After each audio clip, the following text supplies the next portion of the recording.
Hello, mighty soul. This is a special video that I'm doing to let you know when I reach Tulsa, Oklahoma, after I return to the United States after being gone since September of 2009, what's going to happen in relation to my boys, which I include Ian in that. So I'll say Ian, Christian, and Isaac, and my daughter, Katya, her husband, David Oakes, and my grandchildren, which to this date, I don't know what their names are. From people that I've known, that I've asked, they won't tell me because they say that Katya has asked everybody to not tell me, their grandfather, what their names are. Totally sickening, totally sinking. I only asked Isaac once, and he said, I can't tell you that because Katya has asked that I don't tell you. She's asked everybody to not tell you. So it really blows me away. Absolutely blows me away. You know, I remember when I got to Colombia where I finally could call you without, how you call it, violating the protective order, the fraudulent protective order that you took out with lies, false accusations, etc. And I called you and you said, no, and I told you you're poisoning my kids and all that. And she said, no, we don't talk bad about you. We don't anything, no. I said, that's bullshit. I know you, mighty soul. You are, what comes out of your mouth is poison. And if you think I'm going to believe that now that I'm out of the picture, your parents, who all they did, your father and your mother, to all they did during the 14 years of marriage and 2 years prior to that of dating was attack me, just poison. And that is one of the biggest factors that killed the relationship between me and Ian. As you know, when I met you, I basically got a love for Ian, 3-year-old little kid, and I grew to love him as my son. I don't like calling Ian my stepson. That's just a fact. I loved him as a son, etc., and all this kind of stuff. And but you know, when he started staying at your parents, I mean, all they would do is blast me, and then afterwards, Ian would come home and he'd say, "Aren't they going to stop? They won't stop." I was ready to go over there and kick your father's ass, and you did nothing to stop it. 14 years, all they would do is backbite. Anyway, let's keep moving forward. This video is about what's going to happen when I return to the United States in relation to what I'm going to do for my sons, my daughter, my grandchildren, Ian, etc. Okay. What is interesting about this is that prior to me finding out that you had changed the name of my sons, you took their father's name, Bourbano, which is me, and you changed it to your father, Jorge, and you changed it to his last name, Busquets. And I know exactly why you did it. And when I found out about that, which I think, if I remember correctly, is from my buddy Greg. He's a retired Tulsa firefighter. He's like 10 years younger than me. And he had seen, I believe it was him that told me that he thought he had seen in the court something about my sons and you and all that, and so started to do a little research, and that's when I found out that you had changed their name, but yet you never notified me. You notified me after I confronted you with it, and then etc., but you had already done it. And the thing about it, you know, you put in your little legal notice in the Tulsa world, but what's interesting about that is that you already knew I was in Colombia, South America. So you already knew that I wasn't going to see that. So in other words, it wasn't worth shit, but you went ahead and did it. But anyway. But what was interesting about that, about what you did, was this. Prior to me finding out that you had done that, I had made the statement to Gary and a few other people like Greg and all that, that if it was possible, because I believe in my calling, especially in the arena of finances. If it was possible that you would do whatever you could to steal or cause my grandchildren to lose, my children, etc., to lose their inheritance. I said that, and then later on, when I found out that you changed your last name and they're no longer Bourbano, now it's Isaac Busquets, Christian Busquets, Katya, Janique, Busquets Oaks, David's last name. Okay. As a matter of fact, I don't, Kathy should change her children's names to Oaks. I mean, not Oaks, but Busquets, which hopefully never happens. They get divorced, but if they get divorced, Kathy might very well do that and get rid of the Oaks name and well, nothing amazes me. But anyway, you did that. So, but anyway, so I'm coming back, and when I come back, it's because my financial position has changed drastically, and I do mean drastically. I mean, it's mind blowing.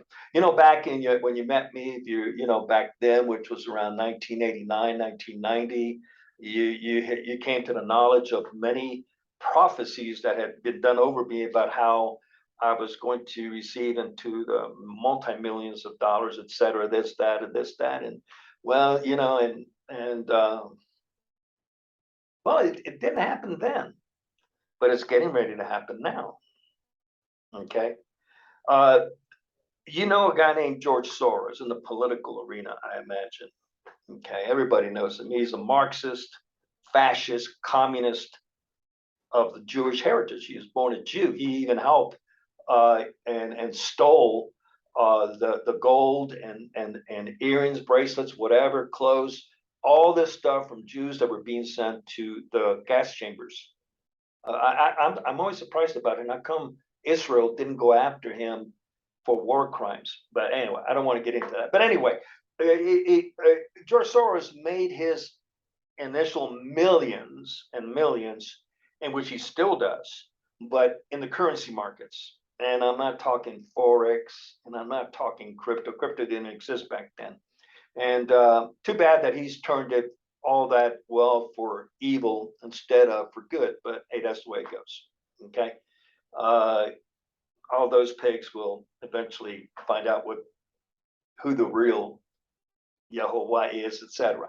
But anyway, well, we ended up being linked to a very private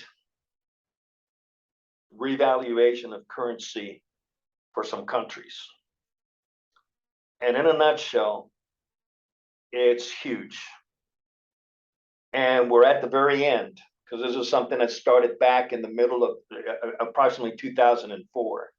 And there's a lot of countries involved in this and this, that, et cetera. And we're finally at the very end, very end. A lot of stuff had to happen in politics and all that. It's been, I got into that about 4 years ago. Gary's been in it like 7 years. Richard, Richard from, Tulsa, from Richmond, he's been in it since like 2006, 2007. And we've just been waiting. And finally it's here. And my life will drastically change, and it has the potential to also change my boys, my daughter, her children's lives forever. Okay. But there's some things I can do, and there's some things that no way in hell am I going to do. That's for sure. But Christian, Isaac, Katya, Ian's not an issue, because Ian is Ian Henstow. I never did the shit to Michael. That was your first husband, father of Ian, of changing Ian's name to Bourbano. And we had talked about adopting Ian, me adopting him. But even if I adopted him, I would not change his name to Bourbano. There's no way I would do that to Michael. No way. Okay. But anyway, I could adopt him as a son, but I wouldn't change his name. There's no way. That is so sickening. It's mind blowing. But anyway, so when I found out that you had done that, it was unbelievable. I said, you know what? I had stated it before. If it was possible for you to destroy, steal, whatever, my children's inheritance, you would. And sure enough, that's what you did. And I'm going to explain that in this video, because then my boys got you. They'll have decisions to make, and okay, they're grown up. I think let's see, Isaac just turned 28. I think Christian is here in a few days. Is gonna turn to 27.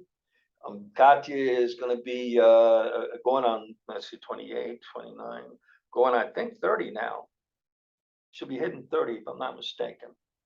Okay. But anyway, whatever. Yeah. Yeah, she'll be hitting 30. But anyway, it's mind blowing. 30 years old, Katya, I believe. 19, well, let's see. She was born in 19. We got married in 91. She was born in 92. So 28 and 20. Yeah, yeah. She'll be 30 here and in on August 7th. Interesting. Okay. So I haven't seen, talked, heard one word from Katya since basically 2005, if not 2004. So that's basically 20, let's see, from 2005 to 2022. Jeez almighty. Not one word. Not one word. It's, it's 17 years. Unbelievable. Sometimes people say, you've got to move on with your life and get over it. Well, yeah, I can do that. I can do that. But certain things have to happen. I've told Isaac, I said, he was telling me, he says, Katya doesn't want to see you. She doesn't want to talk to you. She want to say, and I told Isaac, I don't have any problem with that, Isaac. I don't have any problem with that. But she's going to tell it to my face. I'm going to knock on her door. She doesn't want to see me. And I then get out to get the fuck out of here, whatever. That's fine. I'm gone. No problem. Same thing with Christian. And I told you, I said, Isaac, if you decide you don't want me in your life, that's fine. But you're going to tell your old man, your father, that to his face. We go from there.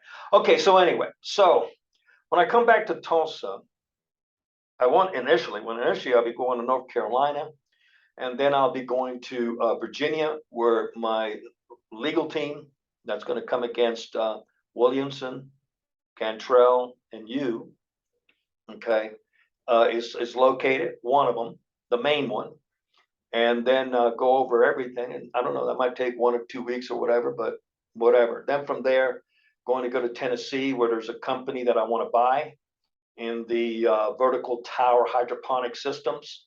They got a great product, and I want to buy that company, or at least become a partner. We'll see what happens. Then anyway, eventually I'm going to end up in Tulsa, and within 90 days at the most.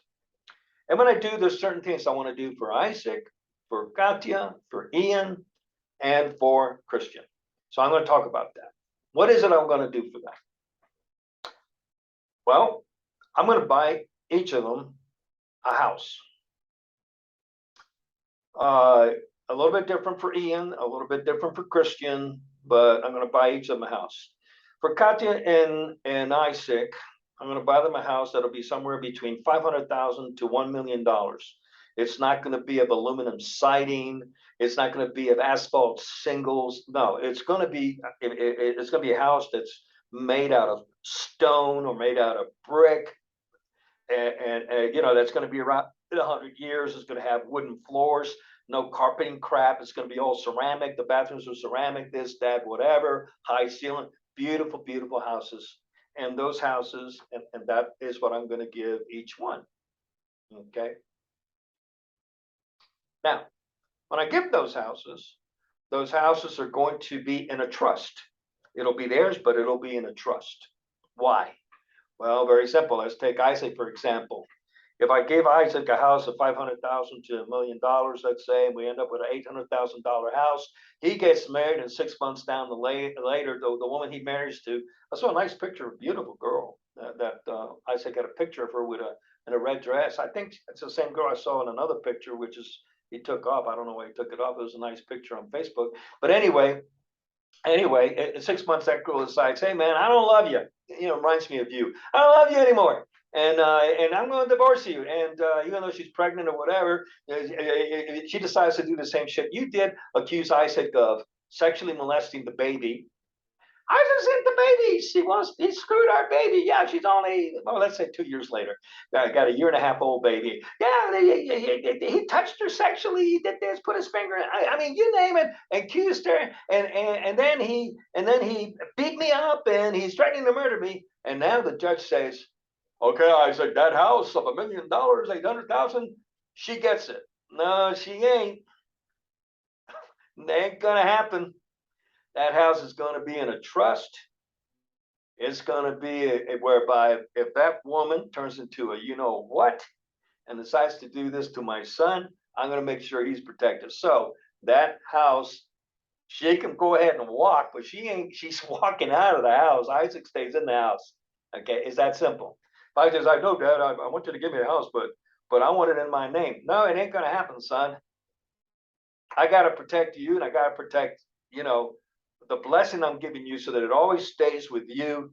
And the woman you end up marrying doesn't do to you what your mother did to me. That's simple. Okay. And a story. Now, so I'll do that for Isaac.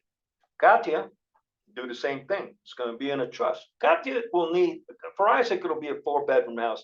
Katya needs a 5-bedroom house. You know, she needs one for my grandson, a room for my grandson, a room for my granddaughter, and then a room for naturally the main room for David and Katya. So that's 3 bedrooms right there.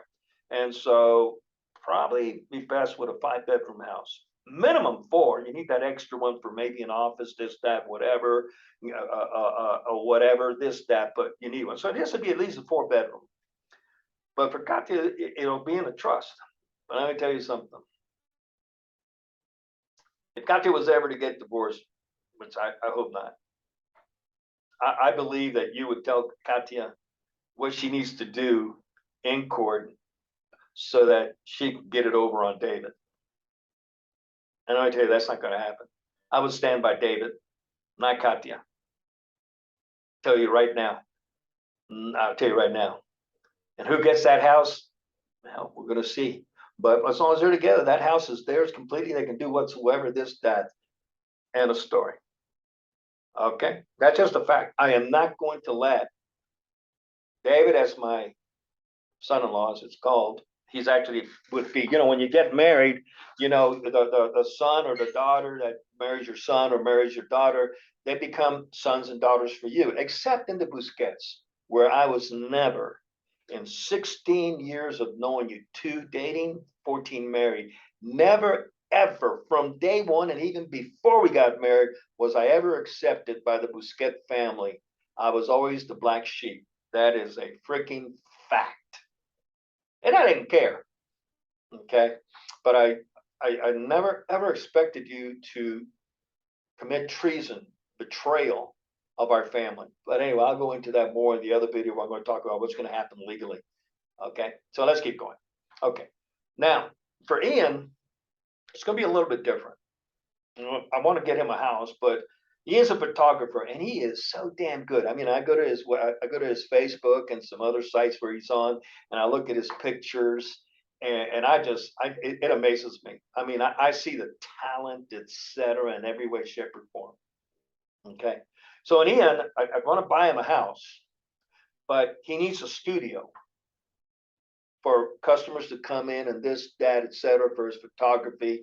So it has to be a house that we can take one room, large room, maybe he's got a family room, and he can convert it totally 100% to his studio for photographs, this, that, whatever, etc. End of story. Okay. Now for Ian, though, that may only cost, you know, the house will probably cost a little bit less because it's going to take money to convert or make one of those places in that house into a studio, which would have to be something like a family room or the garage, and it's converted over whatever. But he needs to have a studio, so I want to do that for him. He's going to have a studio, etc. And a story. Okay. Now, this is where things change now. You know, I kind of talked, you know, like I said, you manipulated our sons, my daughter, into changing their name to Busquets. Total manipulation. And when I asked you about it, you said that they came to you. And and when I asked Isaac about it in that area, he was honest. Isaac hasn't been 100% honest with me because, you know, he's not fully transparent. I'm fully transparent with Isaac. And if I was talking to Katya, the same, Christian, the same, etc. I am 100% transparent. I'm going to tell it to you how it is. Sometimes you're not going to like it. Sometimes you're going to love it. But I am not going to pacify you and put a nipple in your mouth. It's not going to happen. That's not me. I'm too much of a independent, too much of a well, you saw it in court, so to speak, how I handled the judge, your attorney, etc. I didn't put up with their shit. It's that simple. But anyway, so let's keep going. So that's what I'm going to do for Ian. And Ian will be responsible for the taxes, his utilities, etc. He can do that from his business, and hopefully that will get him there. I'm also going to give him the option where he can wait on that. And Ian really wanted to go to cinematography to learn how to make movies, this, that, etc. And he got elected. He got recommended for the #1 school in California, one of the universities for that. And this was right around the time where you decided to go with your father instead of with your husband.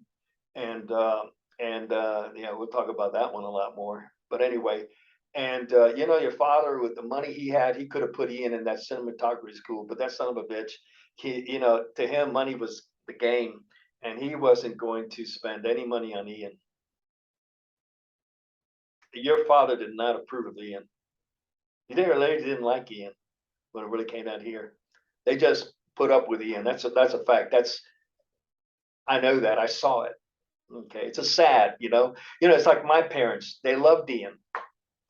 Man, they loved Ian. Man, they were so good to him and sad. I mean, your parents, my parents, one is darkness. That's your parents, and my parents were total light. Unbelievable. But anyway, let's keep going. So Ian will be responsible for that. We go from there. He's got his business. He should be able to handle it, and with having a studio and this, that, and everything. And I'm also going to buy him a car.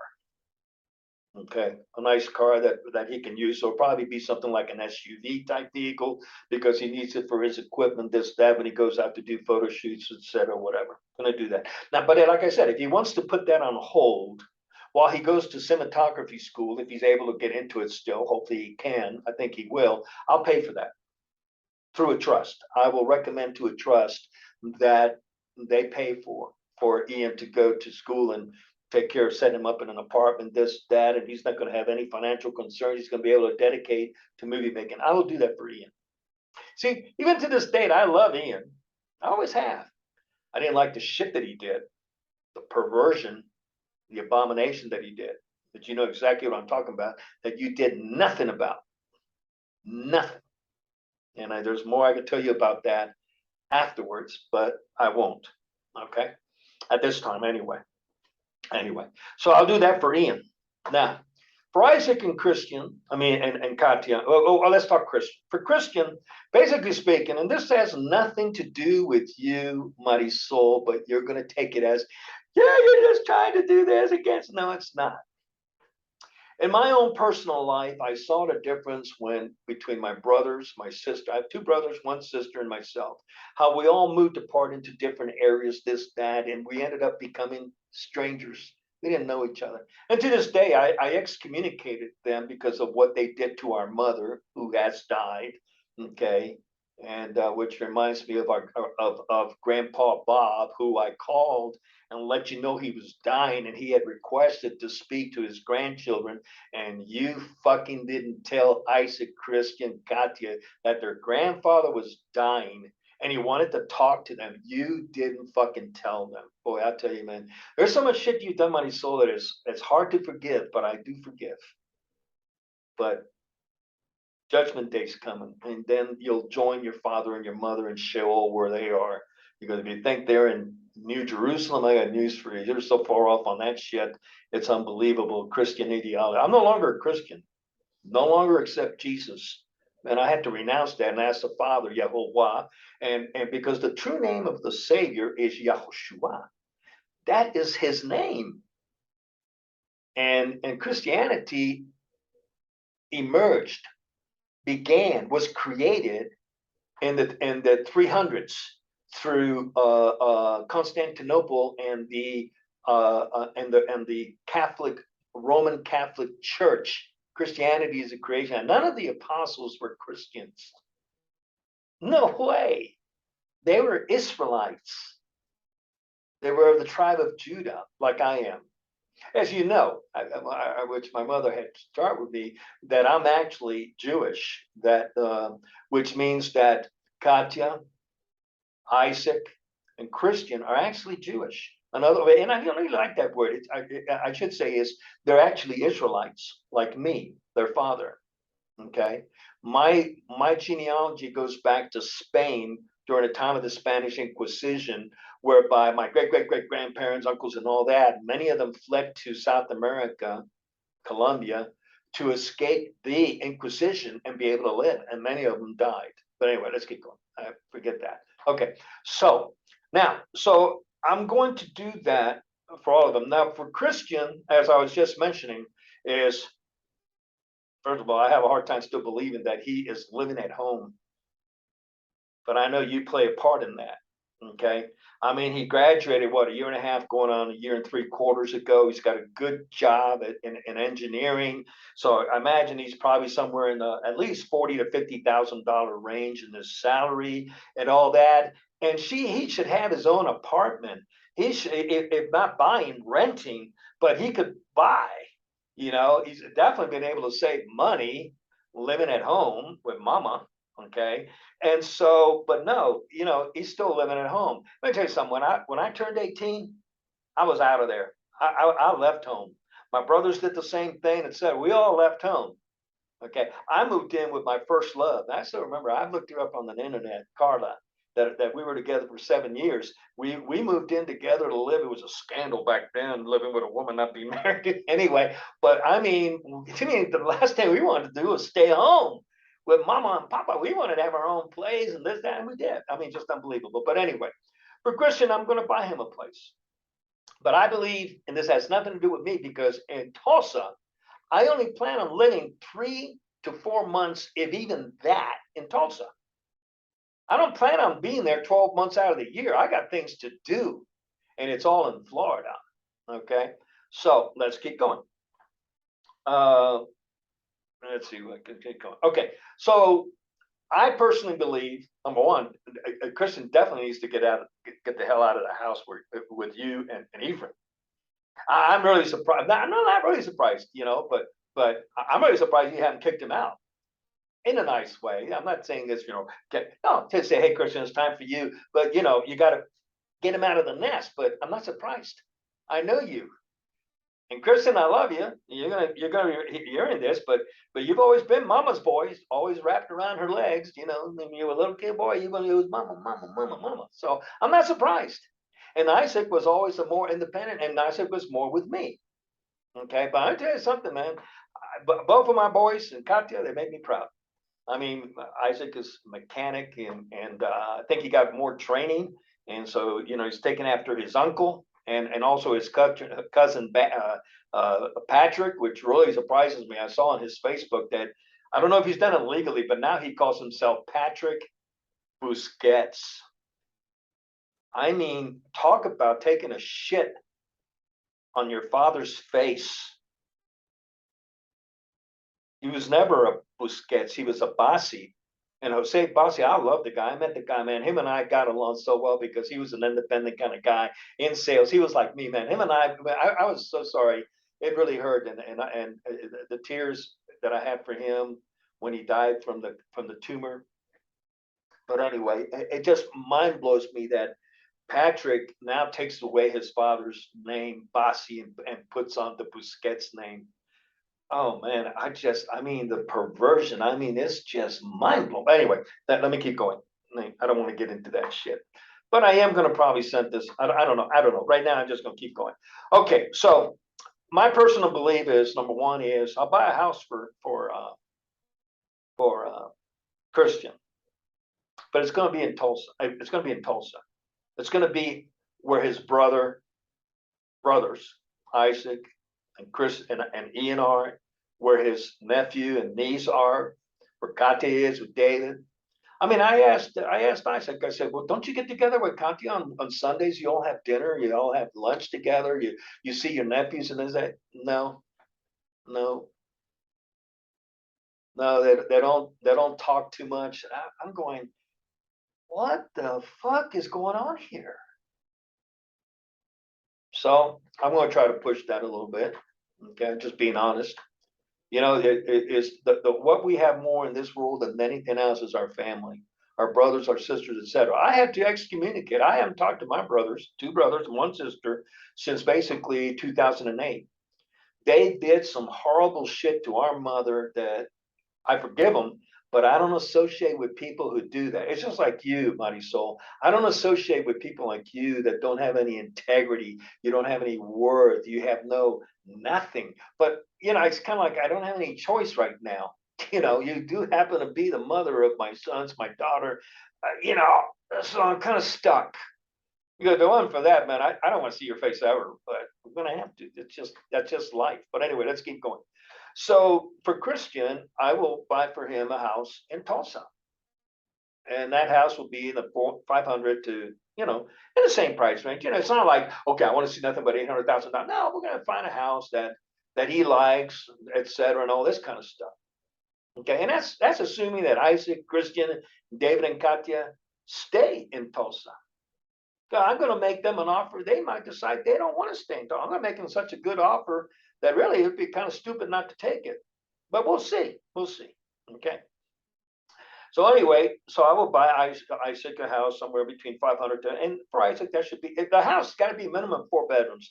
Katya should be 5. She's got 2 bedrooms. But for Christian and Christian and Isaac and Ian, it should be 4 bedrooms. Katya 5 bedrooms. Okay. But now, if Isaac decides that no, he doesn't want to try to move up to Oklahoma and this, that, I'll tell you right now, I'm not going to buy him a house of 500 to 800, $900,000 to live in El Paso, Texas. I'll buy him a house, but the house will probably be somewhere around 200, 250, whatever, so that he, in other words, is I as a father got to get him out of the fucking nest. He needs to get out on his own. He needs to grow up in that area. And Christian, you don't like what I'm saying? Sorry, guy, but you should get the fuck out of the house and go out there and be a man and get your own place, buy your furniture, buy everything, do that, bring women over, have sex with them. Okay. Just like I tell Isaac the same thing. I said, biggest mistake I made in my marriage was that I didn't have sex with Marisol before I got married. Because if I had us tried to have sex with Marisol, I would have found out all the fucking problems that existed in her life sexually, and I never would have married her because all I had was 14 years of fucking nightmare in bed and out of bed. But anyway, that's as far as I'll take it there. But anyway, so I tell Isaac, you better take whoever you're dating tonight, you better take in the bed. You better take her to bed. Find out if she's okay with oral sex, both giving and receiving. Find out if she's affectionate, loving, if she's positive that comes out of her mouth, because you weren't positive, you're negative. Nothing but negative shit can always. I said, why did I marry you? Only for one reason. I was in love with you. And when you're in love with somebody, you give a pass to everything else, and all this kind of stuff. You give a pass. I don't do that nowadays. Oh man, I want to get married. I'll talk about that a little later. But anyway, let's keep going. Okay, so if Christian decides no, he doesn't want to move to Tulsa, not a problem. I'll buy a house somewhere around 200,000, and I'll also get him a nice new car or truck, whatever. It won't make any difference. I'll be able to stroke a check for all this. Now, I'm not financing nothing. Okay, the trust are going to pay for all this. They're going to write a check, boom, bam. There's not going to be any liens, mortgages, nothing. Flat out, but everything's going to be in trust. So Katya will have, I don't know if she'll want an SUV or an actual minivan with all the buttons. Could be the BMW SUV. That's about $120,000 or $90,000, whatever. It makes no difference to me. Okay. She's going to have a nice vehicles, this, that, and all that. Okay. Now let's talk about something else. All of this stuff has taxes and cost. The cars have taxes. The cars have maintenance. The cars have to have gasoline, oil changes, things like that. Will I pay for that? All depends. Just going to be outright honest about it. Okay. You connived, you manipulated our children in changing their name. They never ever would have done it if you didn't mention it to them in any way, shape, or form. Never would have happened. But you did. Your intention was to change the name and give them the name of your lover and a story. I'm not going to say anything more than that this time. Okay. And so Katya, Isaac, Christian, they can go back and change their name to their true name, which is Bourbano. And for Bourbano,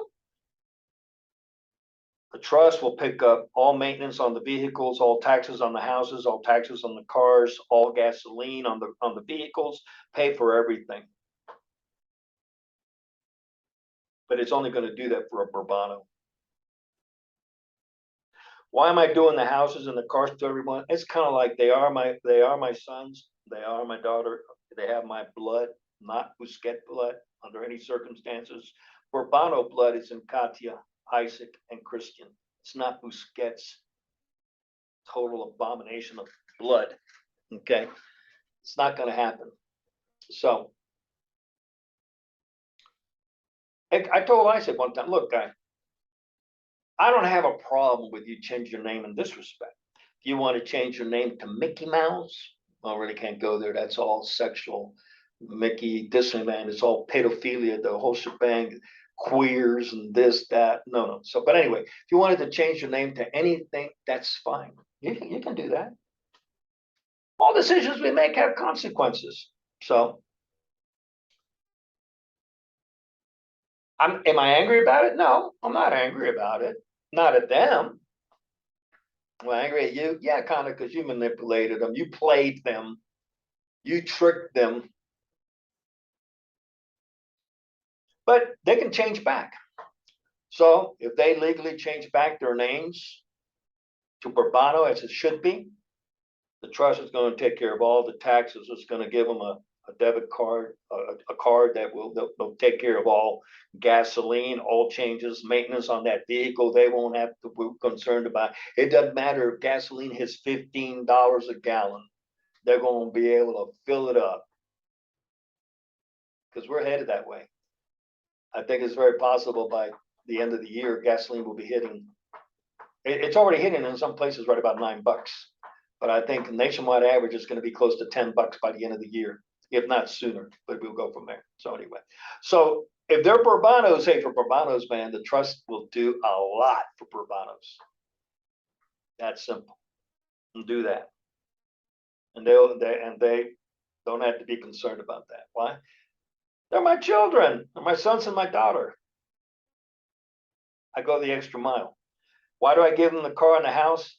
It's the way, it's just a way of me telling them, hey, you're Isaac, Christian, Katya, and Ian. Love you guys. I'm going to do this. And there's the line. There it is. But no, I can't do this for Busquets. I can't pay Busquets' bills. Can't do it. I've talked about this with Gary and probably a half a dozen or maybe a few more than that people about it. I just say, I can't do it. Man, for me to fucking write on there, Busquets, when they're the when her father and her mother are the ones that destroyed our marriage, can't do it. So yeah, they want to stay with Busquets, that's fine. But you got the house, you take care of the taxes, you take care of the maintenance, repairs, whatever. The houses will be basically, really nice, but and all that. But all the maintenance, taxes, if the houses are going to need lawn care, the trust will pay for that too. But hey, if it's Busquets and you guys take care of the yard, you guys take care of this, I'm not taking care of that. That I won't do for a Busquets. Love you guys, but can't do it. I cannot do that for the name of a family name that destroyed my marriage, poisoned my children. And please, Marisol, don't tell me that when Isaac, Christian, and Katya were with your parents and you're at work and this, that they didn't poison them and they didn't talk. He goes, they did it when we were married to Ian. And Ian would come home and say, Mom, can you stop? Papone and Mina, all they do is talk bad about Papa. That's all they do is bad. Everything they talk about him is bad. They can't say anything good. And you wouldn't do a goddamn thing about it. I was ready to go down there, as you know, and I was going to kick his ass. Oh, no, you can't do that. Let me talk to him. I'll get him to stop. No, that shit went on for 14 years. Ephraim's a lucky guy. that your parents are dead and in hell. I'm like, well, dead, because he doesn't have to put up. Because you did state to me when we were dating that under no circumstances whatsoever would your father ever accept any man in your life. You told me that. I didn't take it seriously. It's kind of like, how can I be? What do you mean? We get married, we're married. I'm now a son-in-law. I'm a son, and this, that. No, I was never accepted. Man, it was 14 years of fighting your parents, and even at times your brothers, but not as much. Gongi was okay. There were things that Gongi did that weren't kosher. Ricardo, he stayed neutral. That he did. Eileen, she stayed neutral, more towards this side, my side, your side, but still nothing was ever done. But anyway, let's keep going. So in that regard, that's how the house and the vehicles will work. And if they don't want to change their name back to what it really is and what they were born with, and the fact that they are Bourbon, not a Busquet, hey, they're old enough now, was it? Christian here is turning 27. Isaac is not 28. Katya is now going on 30. Hey, you're big boys, but and Katya's a woman. Hey, you want to keep it? That's fine, you know. But don't bitch at me. But why don't you pay for the gas? And you said, no, I'm not paying for a Busquets. It's not going to happen. Love you, but it's not going to happen. And like I told Isaac, I said, Isaac, I'm going to do this. Now, this part that I'm just sharing with you, I didn't tell Isaac, but I told Isaac, I said, look, I'm going to buy Katya the vehicle, Christian, and you. And if you guys assign afterwards that you don't want me in your life, in other words, you're going to judge me, which you already have, and I already know they have. Okay, that's fine. But you're going to tell it to my face, hey, I don't want you in my life. Get the fuck out of here. Not a problem. I'm gone. Not a problem. It'll be sad and all that. And all of that shit will be taken care of when judgment comes. That's a fact. And what you did, Marisol, in relation to our boys, our daughter, and what you think that when you get in front of Yahuwah for your judgment day, that it's going to be okay. Oh, you accused your husband of sexually abusing your children, physically abusing your children, wanting to murder the children, and you knew it was all a lie, but you did it anyway? Yeah, but I asked you on Sunday, Jesus, to forgive me and wash me white as snow. Yeah. No, you think that covers it? Hell, your mother and father are in Sheol, which is the truth. There is no hell like Christianity says, burning fire, sulfuric, and this, that. Oh, no, there isn't that. That's bullshit. That's pagan religion. Like I said, I'm no longer. I have a savior. He was crucified. His name is Yahushua. It's not Jesus. Jesus was a creation of the Catholic Church, the Roman Catholic Church. It's a pagan god. Anyway, let me get away from that. Okay, now what am I going to be doing when I return? I got plans. I love business, and so I'm going to buy a house.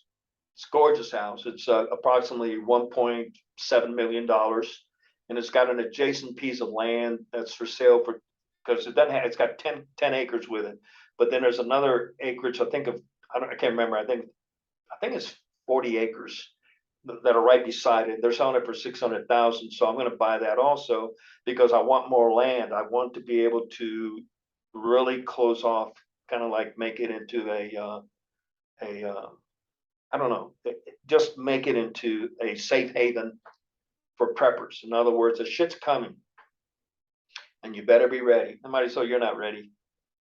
I talked to Isaac about this, and he's not ready. Christian, forget it. He's not ready. Katya's not ready. But what's coming is we already know food shortages. The supply lines are being destroyed. The Illuminati, the globalists, the cabal, they're all doing everything they can to bring America down. But it's people like me that are going to keep it up. And I can't wait to get back to the United States because I'm going to get in the fight. Okay, in the courtroom. But anyway, so I'm going to be in Tulsa living 3 to 4 months out of the year. Where am I going to live? Mainly Florida. In the Central Florida, we're going to be doing some businesses. I'm going to be purchasing a huge farm that will have minimum of 3,000 acres. I'm looking at some with 5,000 acres. Gary and I are talking. He's very interested in going in with me on the farm. The farm is going to cost us somewhere in the area between 20 to $40 million. It's going to be huge. And on it, we're going to be doing a number of businesses. So since this is going to my son's, hopefully somebody sends it to Katya. She needs to understand what's going on and what's going to happen when I return. And when I knock on her door, she can tell me, get the fuck out of here. I don't want to see you. That's fine. Hey, since she won't tell me what kind of vehicle she wants, I'm just probably just buy an SUV or a fully loaded with every single bell and whistle minivan because she's got two, my grandchildren, and I just park it in her front door, and a story. There it is, yours. You don't have to see me again. There's the van. Take it. There's the SUV. Take it. Whatever. And they decide they don't want it. If any of them decide they don't want it, I already decided I'm just going to give it to a veteran, a family veteran. I got a lot of love because of Grandma Gloria and Grandpa Bob. They love the veterans. Well, Bob was a veteran. He was in World War II and he was in the Korean War, and they love the veterans. And I'm going to be doing a lot of stuff with the veterans. But anyway, they decide, no, don't want the car. Okay. I'll call up the veterans of foreign wars. Hey, listen, I got a vehicle here. You got a family there with 3, 4 kids, etc., a veteran that needs a vehicle? Yeah, man, we got one. Their car keeps breaking down. They could use something new. Okay. All right. I want to meet them. I'll meet them there at the Veterans for Foreign Wars. Go there and say, hey, look, I want to bless you. I gave this to my son or my daughter. She doesn't want it. I'm going to give it to you. And it'll be in a trust. And I said, and here's a bank card, debit card, and that'll take care of all the gasoline and it'll take care of all the maintenance. You got it. It's yours. You never have to be concerned. They're gonna fucking freak out, but I'll give it to them. It's not gonna go to waste under any circumstances. Okay, and the same thing with the house. Guy decides, no, I don't want the house. I'm like, okay, not a problem. Veterans of Foreign Wars. Hey, listen, if you got a veteran they're going through super hard times. He's got a family, kids, and all that. And they don't know what to do. They could end up on the street. Yeah, we got a number of them. Okay, I got a house I want to give away to one of them. You guys figure out who you choose. Maybe you have a raffle.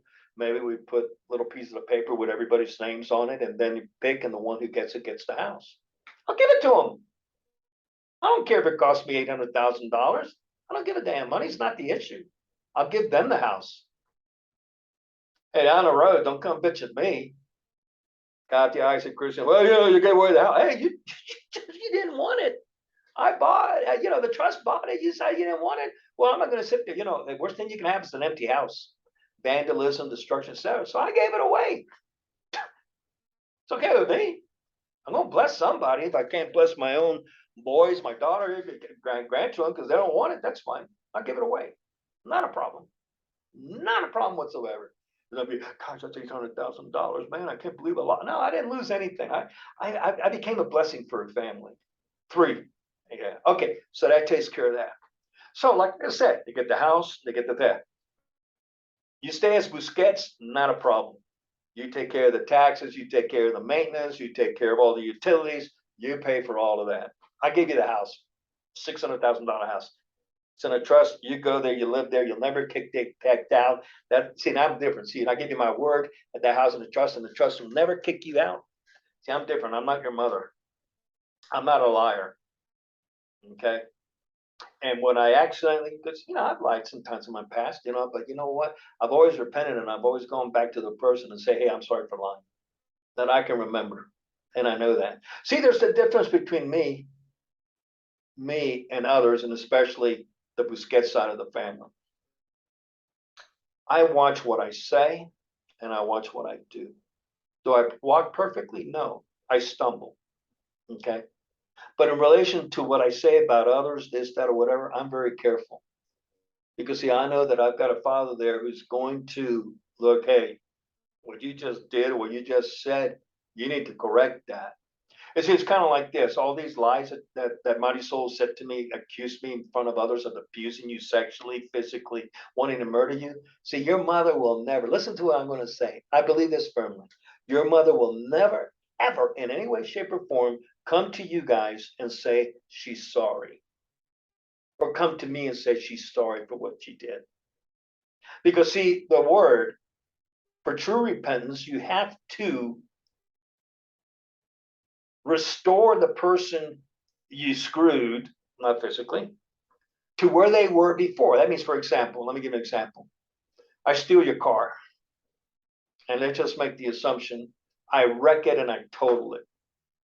I can come to you and say, I'm sorry, forgive me.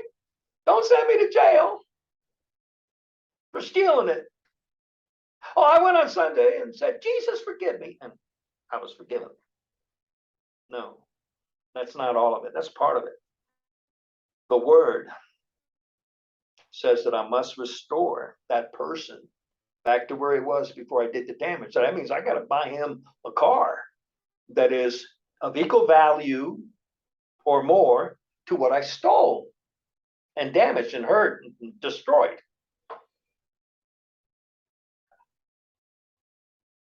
I had told Isaac that one of the things that I had wanted to do was to go see Marisol's father, his grandfather, when I got back to the States. I was hoping to be back last year, but anyway, to talk to him. And basically, it was for him to realize that if he doesn't say that he's sorry for what he did,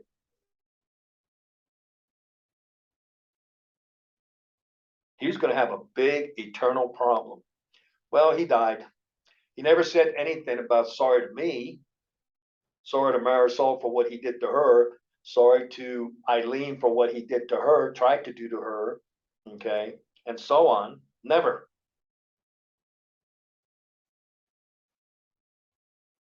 If you think that Papon and Mina are in heaven, which is the New Jerusalem, man, you need to get your scriptures out and learn what it says in relation to true salvation. But anyway, let's keep going. All right, so we got that realized. Okay, boom. The car, the house, all utilities, everything paid or not paid, doesn't matter. You choose. I mean, my boys and my daughter and etc. They're old enough. They want to stay with the name Busquets. Katia would just have to rename herself to Katia Janique Urbano Oaks. Because right now she's Katia Janique Busquets Oaks. Okay. You want to keep that name? Go ahead. I don't have any problem with it.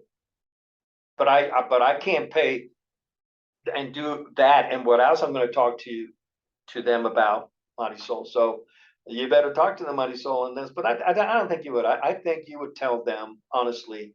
I believe probably you would be really pissed off if they changed their name back to Bourbano. Oh, I believe you would actually hit the roof. You know, I mean, it's kind of like when I talked to, you know, on Isaac, I have asked him to be on his Facebook to add me as a friend. He says he can't do that. He says, see, now I like to, but I can't do it, man, because Katia, you didn't have to say you, but I knew it was you. You would land all over him if he added me and others. If he added his father as a friend on Facebook, he would just totally be jumped over by, I don't know, maybe other Busquets, maybe Gongi, maybe Ricardo, Patrick Bassi, his cousin. Oh, definitely. Oh, definitely. He would jump all over Isaac for adding me. But anyway, it doesn't matter. The point is that, you know, and that's where I'm different. People don't intimidate. I think you already know that, Marisol, by how I handled the judge in the divorce, where I kicked his ass and in the at the Supreme Court of Oklahoma. And when I get back to Tulsa, you know, I'm going to let you in a little bit of the strategy, but that'll be in the second video where I'm going to be talking a little bit more about what's going to happen from a legal perspective, because I am going to come against you. And believe me, you don't want to be there. Okay, but that's up to you. Okay, but anyway, so let's keep going. So that takes care of that. And the way I look at it is my responsibilities from financial thing is I bless my kids more than enough, you know, because Isaac, one of the questions he asked me is why I didn't pay child support. And I told him, I said, well, I know you're not going to understand this, but it's not child support. It's actually alimony to the wife. It's not child support. Okay, we already know that. Okay, but I said, I'm a man of principle. And if you think I was going to give a woman who accused me of sexually molesting my children, physically abusing my children, wanting to and going to murder my children,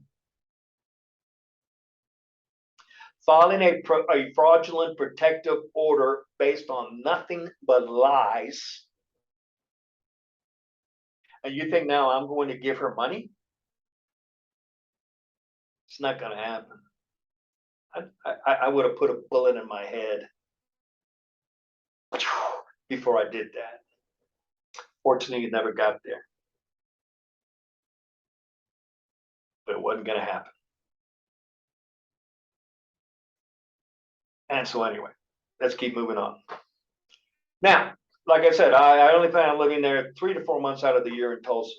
And then it'd be pretty much concurrent because in Florida, I'll be living the rest of the year with the possible exception of North Carolina, because Gary, he's like a brother to me. I love the guy and his family.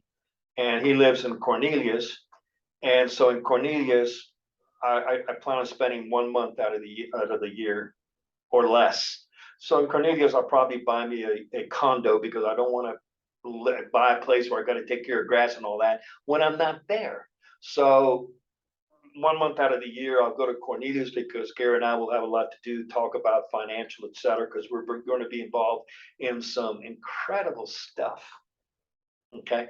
And so 1 month out of the year there, somewhere around let's say 3 months in Tulsa, that's 4 months, and 8 months out of the year in Florida. Why Florida? Well, I always wanted to go live in Florida. Even when I was married, I would tell Mighty Soul, I hate the cold. I don't like the winter at all in any way, shape, or form. Let's move to Florida. Oh no, I like the seasons. I like the seasons. And then I like the snow, I like the cold, I like this. And then when the winters would come, Mighty Soul, oh no, it's too cold. I don't want to go outside. It's too cold. Oh, I don't like the snow. I don't want to go out in the snow and this, that. Why don't we then just move to Florida? Beautiful weather year round. Jeez almighty. I tell you the shit I put up with. But anyway, we go from there. So in already talking to realtors in relation to farms. And because we want to make it at a haven, a refuge because of the shit that's coming, which that concerns me because it could come and we're waiting for this deal to close. And that concerns me that I might not be back in the States in time. And because in Tulsa, in the house that I'm going to buy, is I might put there approximately a 7,000 square foot iron steel, I should say steel underground bunker, 7,000 square feet, that'll have enough food and everything there that we could live underground for 5 years. And that's so that Katya with my grandchildren, David, Isaac, Ian, Christian, could all come there when the shit hits the fan. And it's going to hit the fan for everything we're seeing. We got, U.S. is in big trouble because of these socialist, communist, fascist pigs like Biden and all his administration. But anyway, and so I might be building that there, but I might be building it down in Florida because in Florida, this is what I'm going to do. Then I'm going to tell you what I'm going to offer my boys, David, etc. In Florida, we're going to be on these 3, 4, 5,000 acre. We're going to have some cattle. We're not going to be in the cattle business, but we need beef. You know, when you won't be able to buy it in the grocery stores, and now Bill Gates is trying to get rid of that. We should stop with meat because it produces green grass or green oxide. I mean, all of it is bullshit. It's nothing but a scam. But anyway, let's keep going. So we're gonna have some beef. We're gonna have some cattle for dairy, and we're gonna have some goats. We're gonna have chickens, etc. It's gonna be a farm with enough animals for us, not to market, but for us. Okay. Now, in Florida, there would be not right away. We'd have to build it. Okay, but house for Katya and David, etc. You know, Christian, Isaac, Ian, if he wants to come there, not a problem. But I already know that everything that I've looked at here in the last year, they don't have 5 or 6 houses. Okay, they have one and maybe another house, but they don't have even 4 houses. I mean, you buy 4,000 acres for let's say 20 million, but it might have a barn, a nice barn. It'll have the main house. It'll have a super a good, besides a barn, a huge garage. Okay, and it might have a second house for the manager of the farm if they're into uh, vegetation, fruit trees, or cattle farm. So they'll have for the workers. Okay, but not for what I would need it for. So we'd have to build it. Okay, and not a problem. Money's not going to be a problem. Okay, and Gary's looking at. He's thinking he's going to go in with me on this. Okay, so on this property, what are we going to do? Number one, I'm going to plant at least 1,000, if not more. But I'm going to say a couple acres of moringa, Moringa trees. Moringa trees, the plant, the leaves are incredible. They for nutrition, antibodies. I mean, just they're like a superfood. You can make. We're going to do that. So I'm going to have at least 1,000 trees, 1 acre, if not 2 acres, of moringa trees. Okay, and there from the moringa we can make shampoos, lotions, conditioners, soaps, on and on and on. Okay, and so we'll need a building, metal building inside, which will handle the moringa production, etc. Okay, but it's going to have to be big enough because the next thing we do, the second business we do, is we're going to be planting the neem, NEEM trees. And there we're also going to do 1,000 or more trees. And the neem says the same thing. It's an incredible product. Okay, I used neem here on the farm that I had. Okay, in relation to fighting off bugs and things that you don't want on your plants. Neem is incredible, and so, but it's expensive. A gallon will run you $95. So we're going to plant at least 1,000 trees of neem trees, and then for the neem, you can also do shampoos, body lotions, creams, soaps, and on and on and on and on. Okay, use it for cooking. If I'm not mistaken, you use it for cooking. The same thing for the moringa. I use moringa here in the apartment. I buy it at the health store, and I make tea. I buy the leaves, not powder, the leaves, and I make hot tea. It's delicious and it's very, very good for the health. I plan on living to 100, but I think Yahushua is going to come back with the Father way before that. But anyway, let's keep going. So that's the second project. Okay, the third project is, and again, we need a metal building for that in order to handle all the production of shampoos, this, that, etc., blah, blah, blah, blah, blah, and so on. Okay.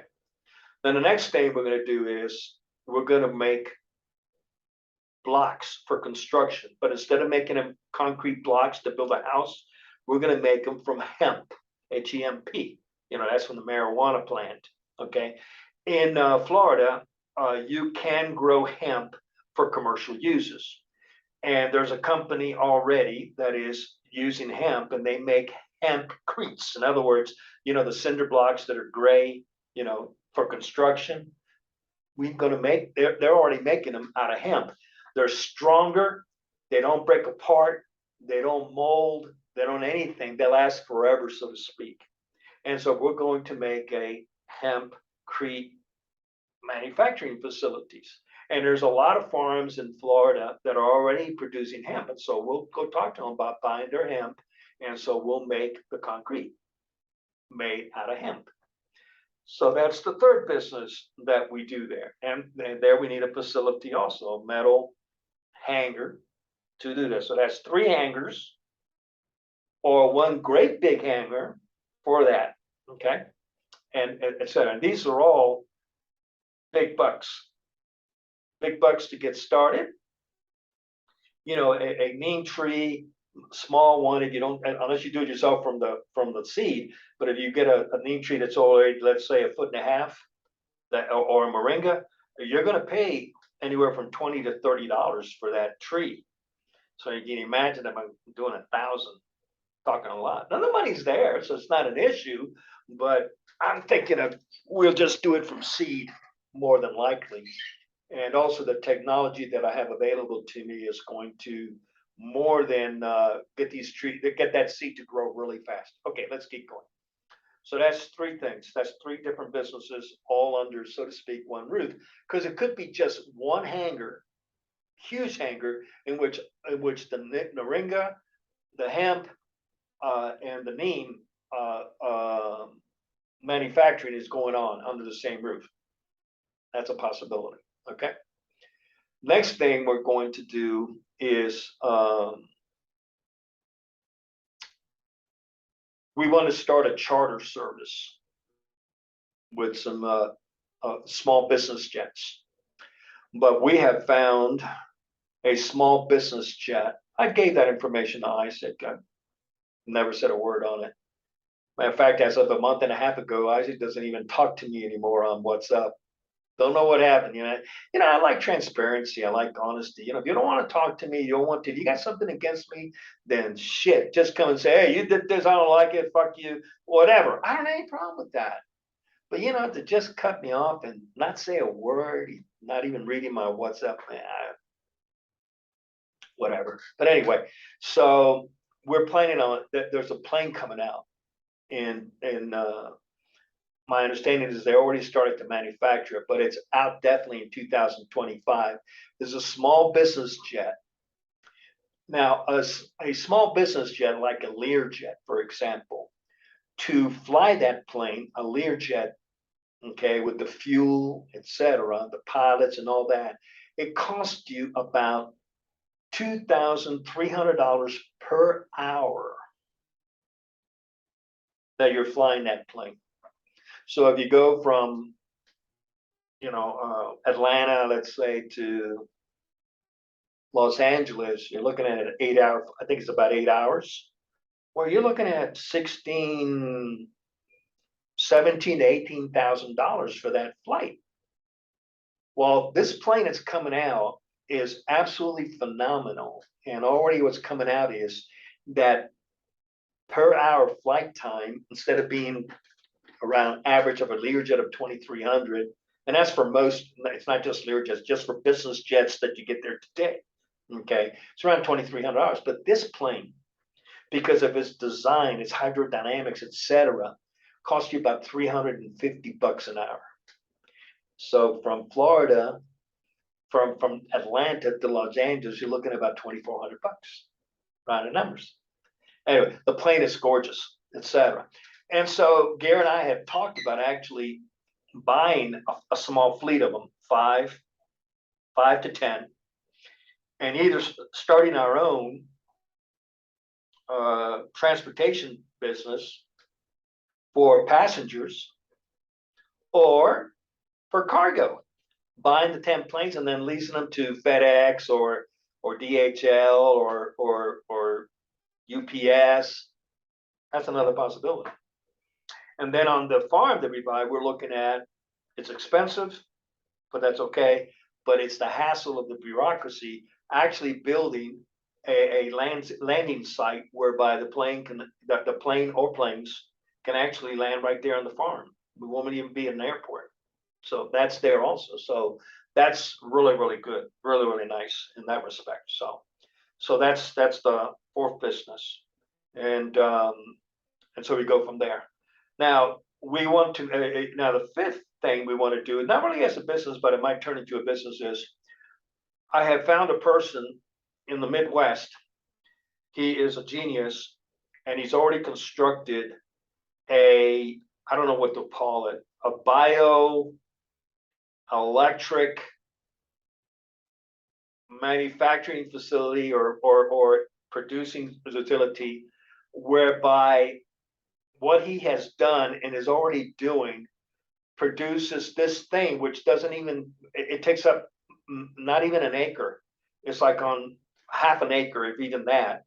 It can produce enough electricity to power 100 homes. But the thing that's interesting about that is that that's not the main purpose of this plant. This thing that looks like a flying saucer, so to speak, its main purpose is to do a biodegradable nutrient product that plants go berserk on. They grow like crazy, this, that, and nutrition. And that's what it's for. But in doing that, they're able to produce electricity. So we're going to build one of those. It costs $1 million.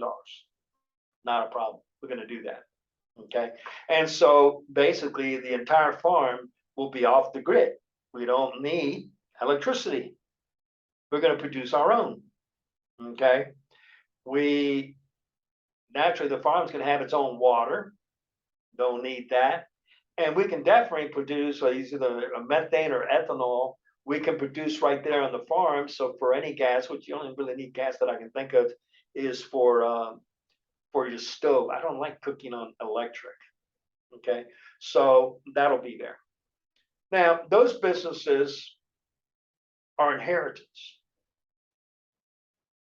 I'm going to be 71 here in January.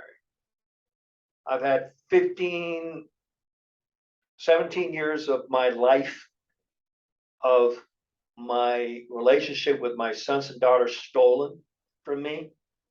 That hurts. I remember reading the one once. I told Isaac about this. He took it off, which is interesting. But he had written on his Facebook how back then, when this shit came down and Marisol betrayed our family and everything, that he was going through total what do you call that?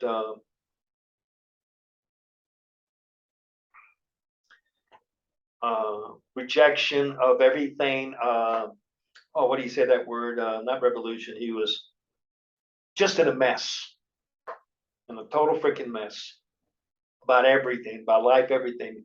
Didn't know anything. I imagine. I mean, I've asked Isaac, but he won't tell me.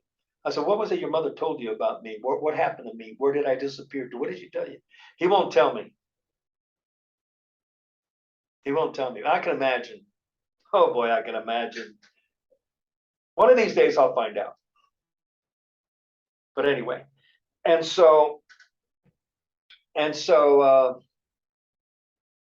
where was I getting to? But anyway, so these businesses are there. I'm 71, and well, in my family, just about all grandmothers, aunts, etc., they've all lived, a lot of them, into the 90s. My mom until 94. My grandmother until like I think 89. My biological father, he was a son of a bitch. There's no, well, no, can't say that because my grandmother on his side was a really nice lady, but he was a bastard. There's no question about what he did. And to our mother, okay, he definitely screwed around on her, and he couldn't keep it in his pants, and he drank a lot. He finally got out of the drinking, but he destroyed our family. But anyway. So anyway, where was I headed here? So anyway, hopefully, I believe that I want to live till at least October of 2033.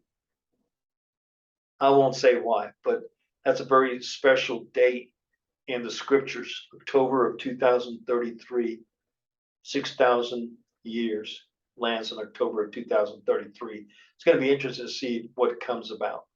But anyway, but eventually I'll die. And you know what? That inheritance goes into the multi millions of dollars. Oh, there's one more business that I might do and I might not, but we're going to do it on a small scale if we don't do it large. And that is what I had here, which was a vertical tower hydroponic farm. It was great. We did tomatoes. Oh my goodness. Those tomatoes, tomatoes are a fruit. They're not a vegetable. They're a fruit. They're juicy. They're sweet. But that's not what you get in the grocery stores. But that's what we got here. People couldn't believe it, man. You eat a tomato and it was sweet and juicy. I mean, it was great. So anyway, I'm looking at doing tomatoes possibly, an acre. An acre will produce approximately 125 pounds of tomatoes a month. We already have the connection to supply those tomatoes to the cruise lines, in which they will buy it all at $4.25 a pound, because they're organic, no pesticides, no herbicides, no nothing. These are A1. They will buy them all. So that means it's about $500,000 a month. Well, if I do it, I don't know if I want to do it, what I did here, there, and on a much larger scale, because there's a lot more involved. So I don't know if I want to do it. You know, doing the neem trees, the moringa trees, a lot easier to handle, a lot easier. Doing the tomatoes and this, that, there's a lot of work every single day, this, that. With the trees, there's work, but it's not every day, at all. And the same thing with the hemp. It's but doing tomatoes and growing them from seed all the way to market, a whole different ballgame. But anyway, the tomatoes alone would, if I only did an acre, would be producing $500,000. The hemp, it'll easily do $500,000 a month also. The moringa and the other will easily do $500,000 each. So we're looking at $2 million a month in gross income. By the time we get rid of expensive, even if it was at 50%, you're looking at $1 million a month. That's $12 million a year. Okay. Eventually I'll die, go to the New Jerusalem. I hope, I hope that I make it. There are things that are required by the Father that are outlined in the scriptures, what's necessary to go into the New Jerusalem. You won't find a pastor in a Christianity tell you about that. No way. All they're going to tell you is just accept Jesus and you'll go to heaven. Yeah, I got news for the Christians, man. Yeah, they're going to be in for a big surprise. But anyway, let's keep going. So, no matter how much I would want to leave an inheritance to my boys, my daughter, and all that, I cannot put my signature on a piece of paper saying that I leave an inheritance to a Busquets. It's not going to happen. Can't do it.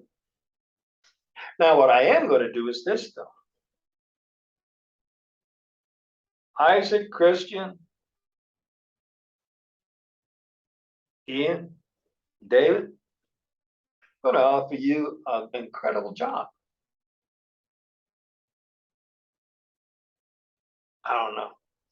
I don't know if you take it or not. I'll be honest with you, man. Everybody I've talked to, I said, if I offer you a job like this, would you take it? I haven't had one person say no to me. He said, damn right, I take it. I take it in a heartbeat.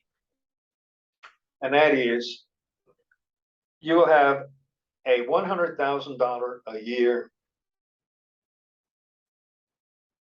payment. I don't take taxes out. I haven't paid taxes since 1988. I don't even know what a 1040 income tax looks for. I don't file taxes, don't pay taxes. And when I go back to the United States, I won't be paying them either. I'm exempt from the taxes 100%. Mighty Soul was exempt also. I'll just give you a little story on that.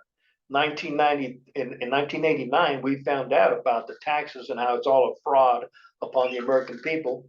And at that time, I was just dating Mighty Soul, and we went to a seminar down in the Virginia Beach area of Virginia.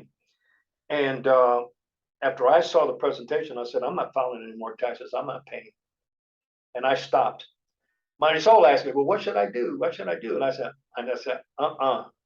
I'm not going there. I'm not going to tell you what to do. You saw the presentation, you make up your own mind.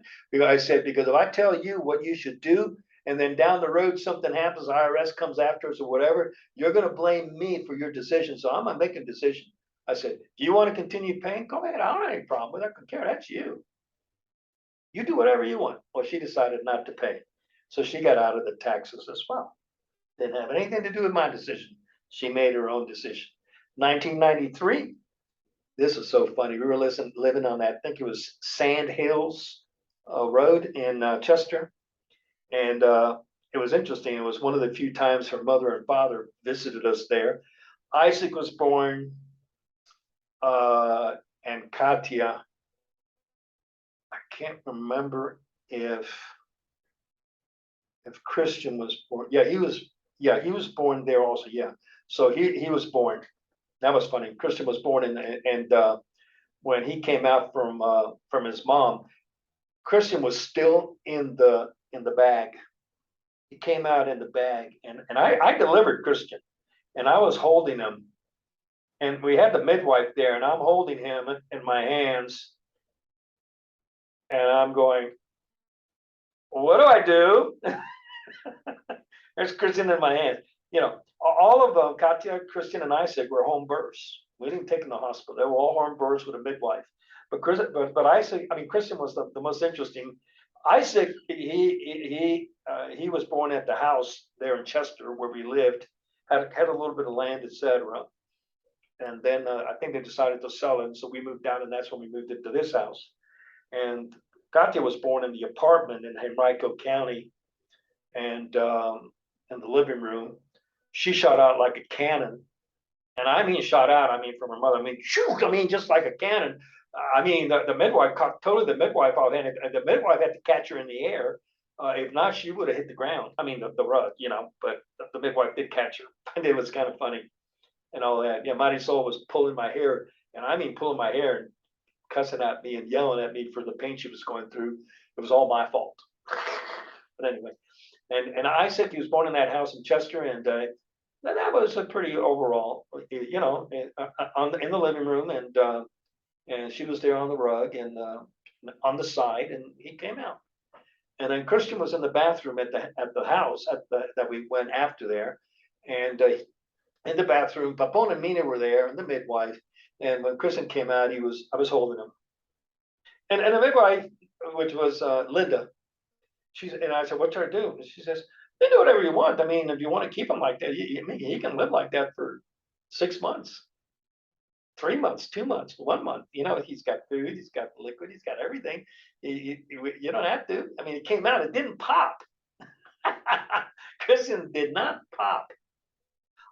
Isaac was different. Coming to think of it, when Isaac came out, the water broke as he was coming out, and it has a significance in the scriptures.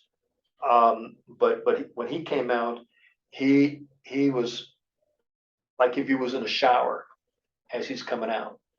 I'm not to try to find out what that means, but anyway, and so that happened there. But anyway, we were there one day, and like I said, Papon and Mina were there when Christian was born. They weren't there when Isaac was born, and they weren't there when Katya was born. They came afterwards, but anyway. Then what ended up happening was we were there at the house on Sands Hills, and then all of a sudden we got a knock on the door. This was in 1993. And we were all there in the living room, which is right there when you open the door. And it was two federal agents from the Internal Revenue Service, a man and a woman. And I remember I'm laughing inside because Papon and Mina are there, and they didn't know that we had stopped filing taxes. And I didn't care if they knew or not. I don't care. It's my business, not yours. You want to keep paying, pay all you want. Okay. And but anyway, and Marisol came to the door, and she said, she goes, Marisol, you were having a freaking heart attack because your mom and dad are there. They're going to find out that we're not paying taxes, and now we're going to have another deal with them and this, that, whatever. But anyway, so I told them, yeah, I said, yeah, we can talk, but we'll talk outside. So we went up to the driveway where the mailbox was, and we talked, and they said, well, Mr. Urbana, we're there to do an investigation that you haven't filed taxes, and so failure to file investigation, which is a crime, and this, that, whatever, blah, blah, blah, blah. Okay. And so I said, look, I got in-laws are here and this, that, can I call you and we'll set up a time and I'll come in and see you. Is that fine with you? They said, yeah. So they gave me their name, number, and they left. I was laughing. I mean, in a way, I wanted them to know, and I didn't give a damn. You know, it's like, fuck you. You know, her parents were total pieces of shit all throughout our marriage. Okay. After Ephraim's lucky, they're both dead. Not Ephraim, let me tell you, buddy, they'd be after your ass. Because just like Marisol said, her father, who was in love with Marisol, would never, ever accept another man in her life. But anyway, let's keep going. So anyway, I hired a guy that came out of Arizona. He flew in. He did a whole bunch of paperwork. He did this, that. We submitted it all to a number of different places. A year later, we got a letter. Okay, he called me to say he got the letter saying that we were no longer liable for the 1040 income tax in the story. That's it. I don't know what a 1040 looks like. Like I said, the last time I filed was in 1989. I mean 1988, whatever. And don't know what a 1040 looks like. Don't care. I don't file. I don't pay. It doesn't have anything to do with me. I'm out of that system. And when all these businesses are going, they're not going to be paying any taxes or any of that federal stuff either, because we're not in that business. End of story. Thank you very much. Okay. So let's keep going. Now, and in Florida, there is no state income tax. So, that one I would pay for the businesses, but there is no state income tax in Florida. So there's nothing to pay there. So it'll be, the businesses will be the same way. It's like, fuck you, IRS. I'm not going to pay. And believe me, with the knowledge that I have now, I'm not going to pay, and they're not going to be able to touch me. They're not going to be able to touch the businesses. But anyway, let's keep going. So anyway, that happened, and we go from there. So, all right. So eventually I'm going to die. But no matter what, I cannot. I just can't do it, man. I deal with this crap all the time, that I'm going to write on a piece of paper, and I live, and the trust and this, that will go to Isaac Busquets, Christian Busquets. It's not going to happen. Can't do it. Can't do it. Can't do it. The trustees will be looking for Isaac Bourbano, Christian Bourbano. Ian will be okay. He'll have an inheritance. I'm surprised Ian didn't change his name to Busquets. I'm glad you didn't, guy. But anyway, and then Katia right now is Katia Janique Busquets Oaks. Okay, that's fine. It's kind of like I said, he's grown up. He's a big man. He makes his own decisions. That's fine. You want to stay as Busquets? That's fine. That's your decision. I have my decisions to make. Now, so I'll have no inherit. I won't have anybody to inherit. So if that's what's going to happen, then I already made another decision, and that is, I really like Oriental women from Singapore, Tokyo, Japan, Vietnam, China. Very family oriented, very, very affectionate, and very, very loyal. That's their culture.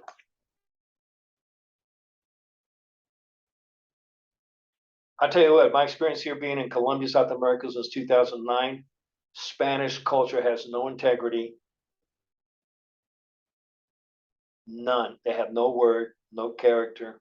They have no problem looking at you in the face and lying. And if I had known this stuff, I never would have married a Puerto Rican.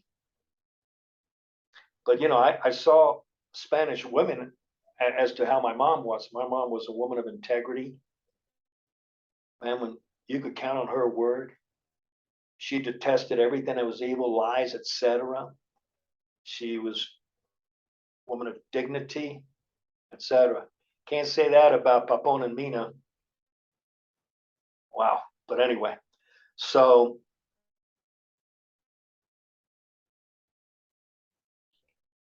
what it means is I got women I'm talking to in those countries right now.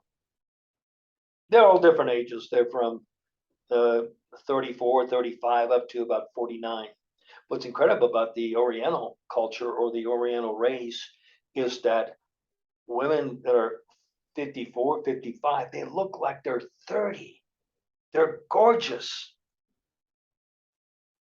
Women that are Hispanic that are in their 50s, 60s really now, come to think of it, they don't look at all. They look 60. That's for sure. But anyway, that makes me here. There isn't a single man here that I know of that would ever marry an older woman, especially once they get into their 50s and 60s. There's just no way. Men here are always talking about marrying when they divorce and all that, and they have affairs here left and right. They have no problem with it. It's always younger women. Men here that I talk to that are single and they're, in their 50, 55, 60, they want a woman who's 40, 35. They don't want no 60s, 65. I myself, I don't go out with women that are in their 60s, and don't go out with women as looking for a serious relationship that are in their 50s. No, thank you. All the women that I go out with are basically in 35 to 45. Once a woman hits, over 45, she's got to be pretty much of a knockout for me to consider. I don't want something that's old. That's just the way it is. Okay, let's keep going. So anyway, got this here, you know, and I can't do that. So after I see what my son's daughter, they said, no, Dad, we're not going to change our name. That's fine. That's not a problem. It's no problem. Then I'm looking at a woman who's going to be in her 30s, because I'm going to want her to have a child for me, for us. I need an heir. And so she'll get pregnant, and that child will inherit multi-millions.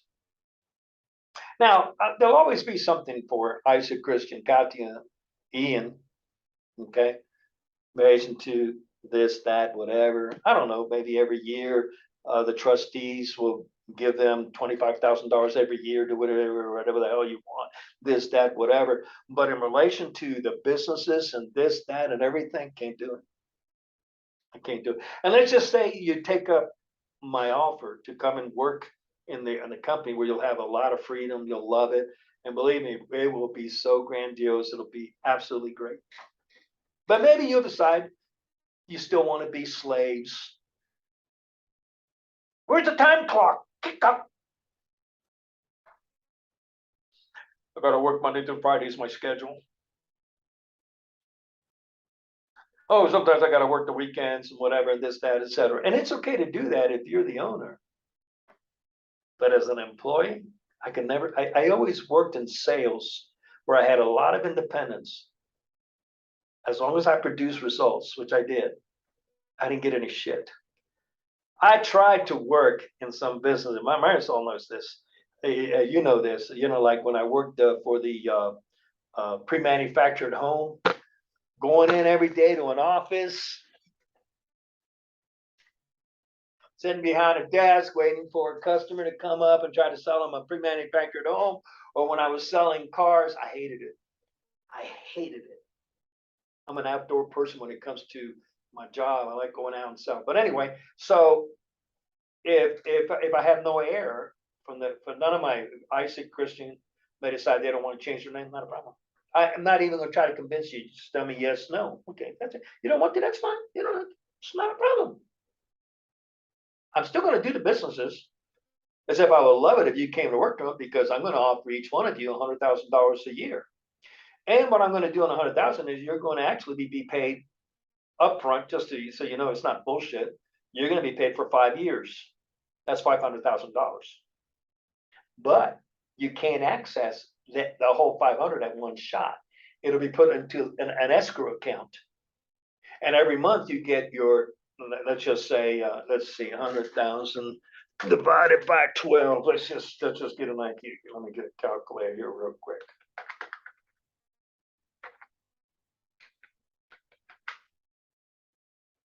Okay, that's $8,300 a month. No taxes. Unless you want to pay taxes. I mean, it's your money. You want to pay taxes, you go ahead. If you don't want to pay, I'll show you how to not to pay. You don't have to worry about it. I'll show you how. But you want to pay, you go ahead. Get out $8,300, get $3,000 a month to the government, you end up with $5,000. That's up to you. I don't care. It's your money. You do it, I don't care.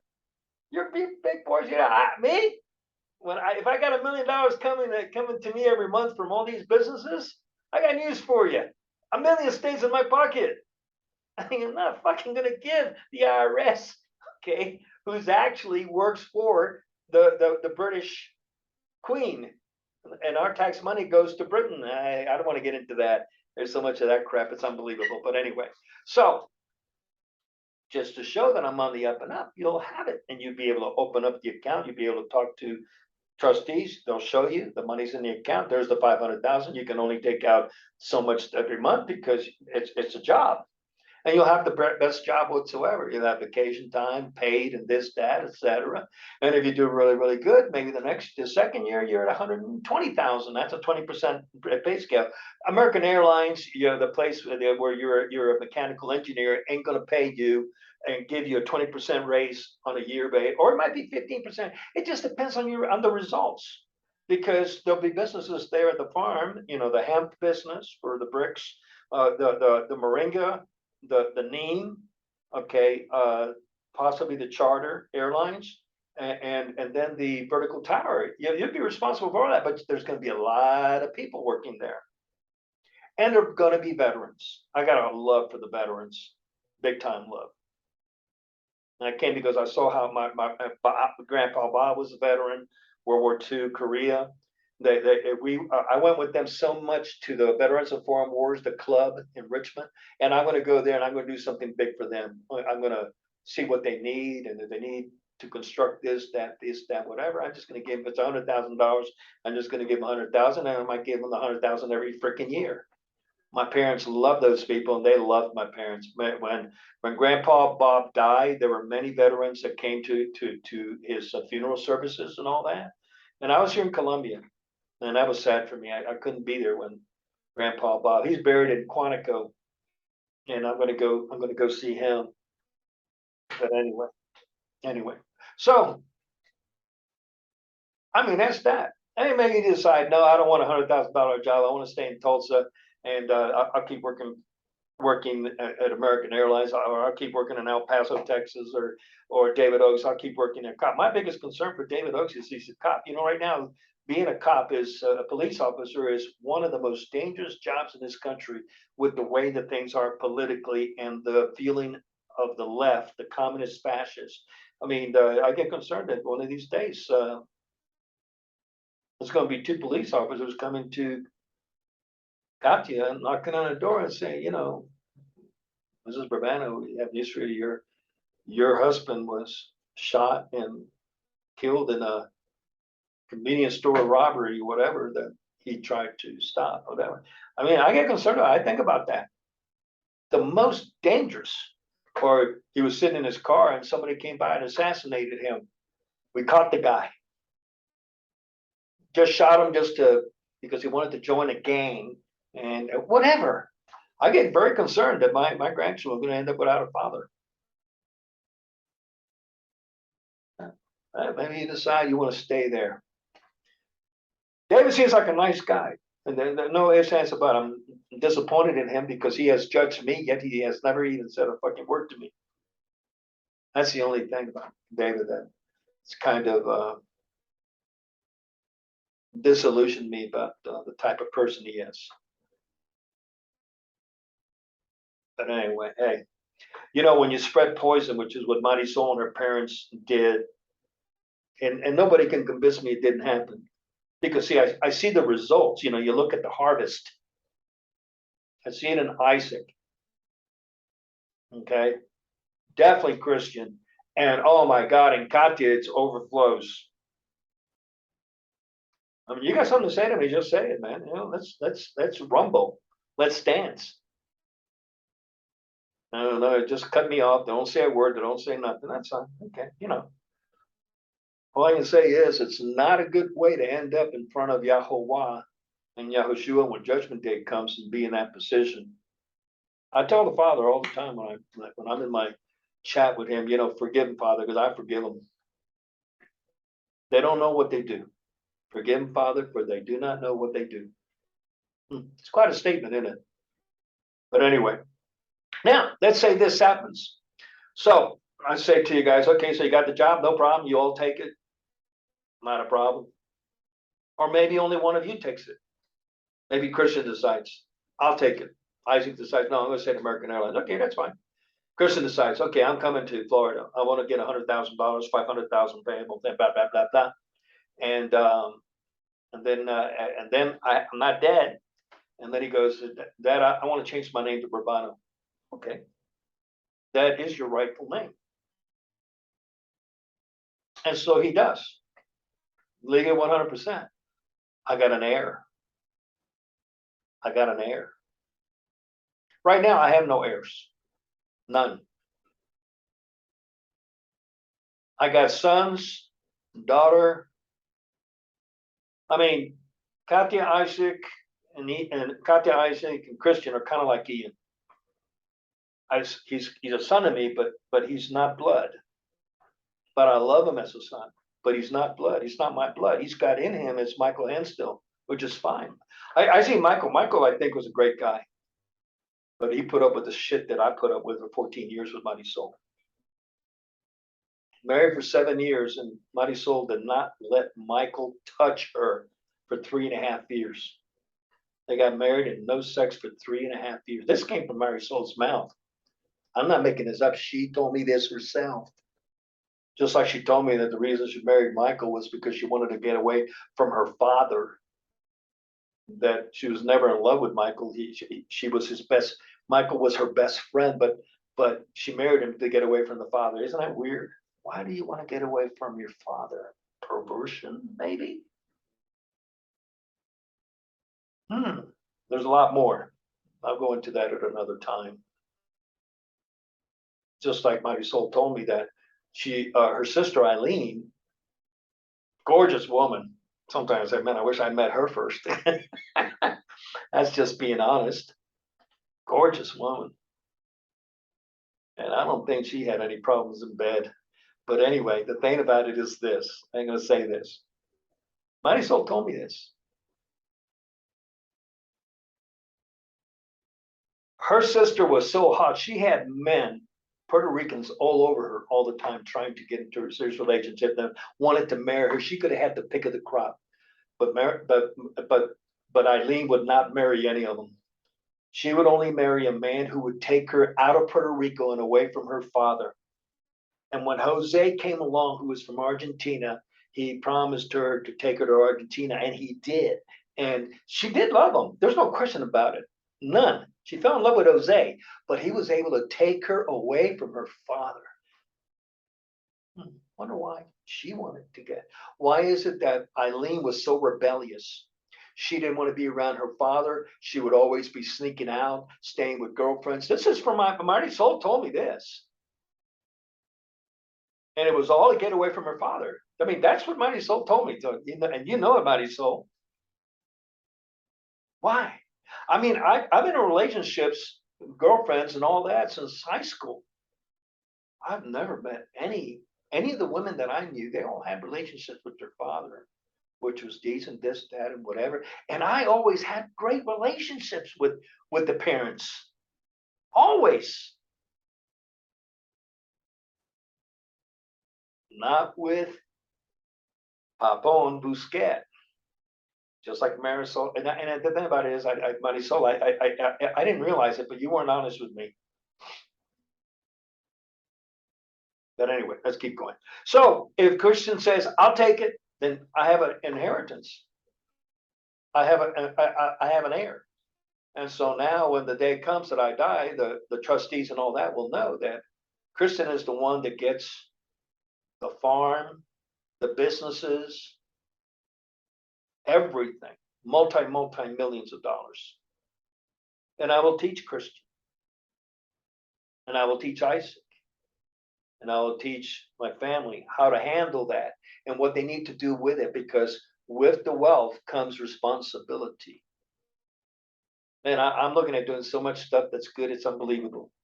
For the veterans, I'm only going to be hiring veterans. And actually, when I hire veterans, or when I hire anybody, but let's just say veterans, I'm not going to pay them $100,000 a year. They'll end up in around the $45,000 range.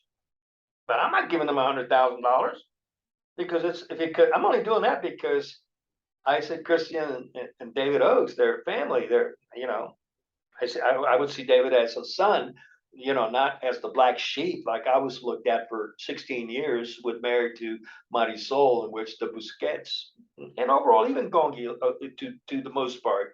Gongi was really nice, respectful, and all that, but I was never accepted as a son. Never by any of the Busquets. Gongi, Ricardo, Eileen, none of them ever accepted me as a son. That's why I say Ephraim's a lucky guy that your parents are dead. Really is. especially Papon, since he died second, since your mother died first. I got their obituaries and all that. I'd like to write an obituary for your father. Oh boy, that would be something else, Mighty Soul. But anyway. So anyway, so Christian ended up being the only one, and he ended up getting until such time he'd have access to the funds and this, that, and everything's going to be done right. And money can destroy a person. Lottery. The story about lottery winners. They get $100 million, $50 million, and in 2 years they're bankrupt, and many commit, or a number of them commit suicide. They lose it all. No, no, no, no. That shit's not going to happen here.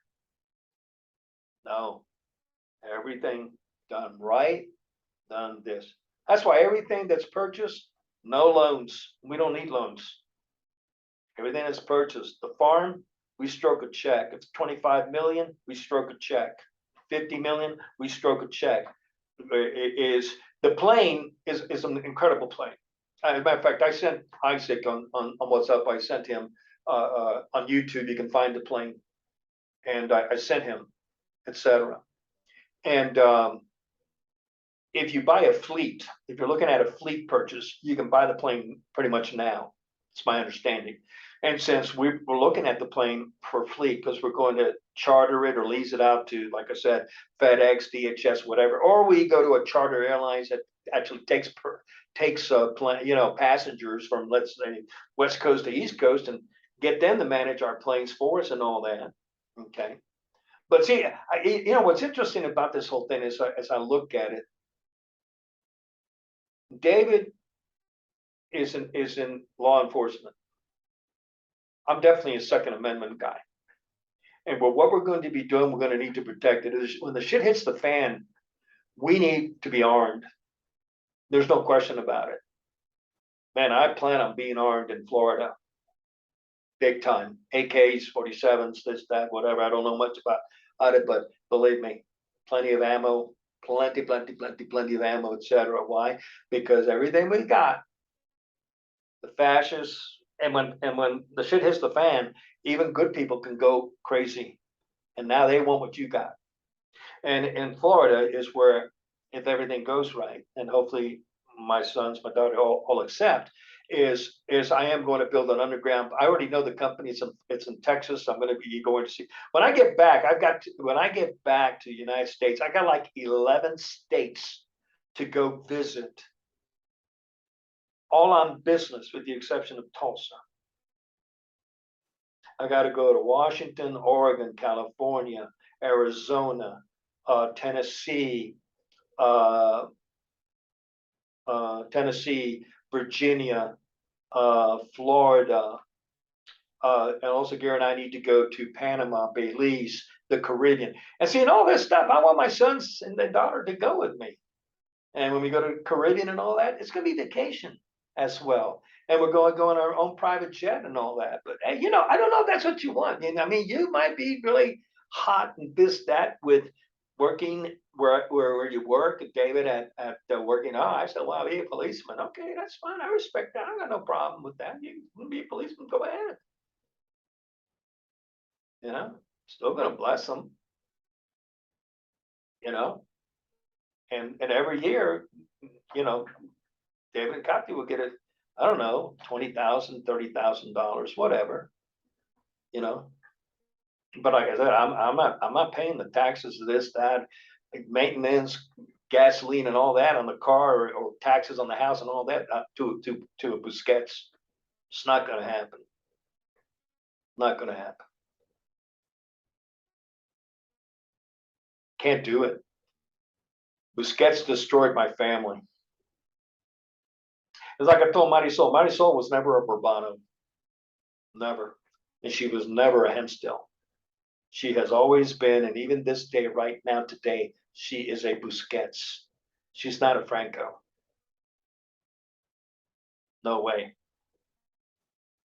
No way, Marisol, that you are a Franco. You weren't a Bourbano. You weren't a Henstel.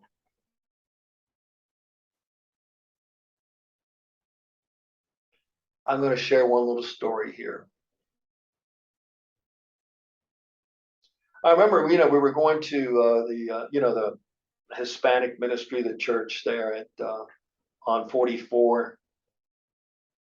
You know, we weren't going.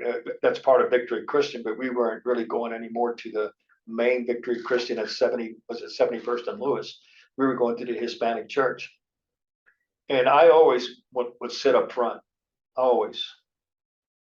And you wanted to sit up front, and you would sit up front with me. And then one day you said you wanted to sit in the back, and I did. Big mistake for me. Big mistake. Tore me up big time. So I sat there in the back. Seemed to be, I was going to be okay. I don't know. I like to be up front. When I go to seminars, when I go to whatever, I want a front row seat. And in church, I want to row seat, whether it was at Faith Landmarks, Victory Christian, wherever. I always try to get front seat. I don't like to be in the back. But anyway, this one time Marisol said she wants to sit in the back. She didn't want to sit up front. She doesn't like sitting up front. She wanted to sit in the back. So I thought I'd try it. Okay, I'll try it. And I remember there. And I'm sitting in the back, and Marisol's next to me, and a bitch from hell. What was her name? The preacher. I can't remember her name right now. Gil, I think it was Gil. She was the first one to talk about the sexual perversion of your father. But anyway, and so I'm sitting in the back and sitting there, and I'm just, service starts, and then actually I can see everybody in front of me, and I see the married couples, wife, husband, here, there. And and the Spanish woman as a whole is a very affectionate woman. There's no question about that with her man. And I would see that. I would see the wives, they would put their head on the shoulder of their husband, or they'd have their hand around their husband, and they'd be, caressing him, his neck, his hair, his ear, whatever, and they'd be holding hands, and inside, I was crying. I'd start to cry inside. I mean, I'm ready to burst, and I remember getting up. I couldn't handle it. Because with Mighty Soul, forget it.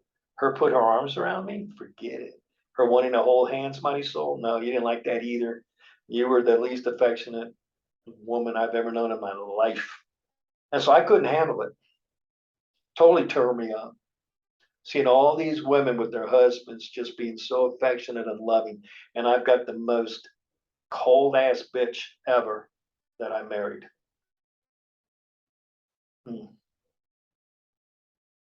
And so then the next time she wanted to sit in the back, I said, I ain't sitting in the back.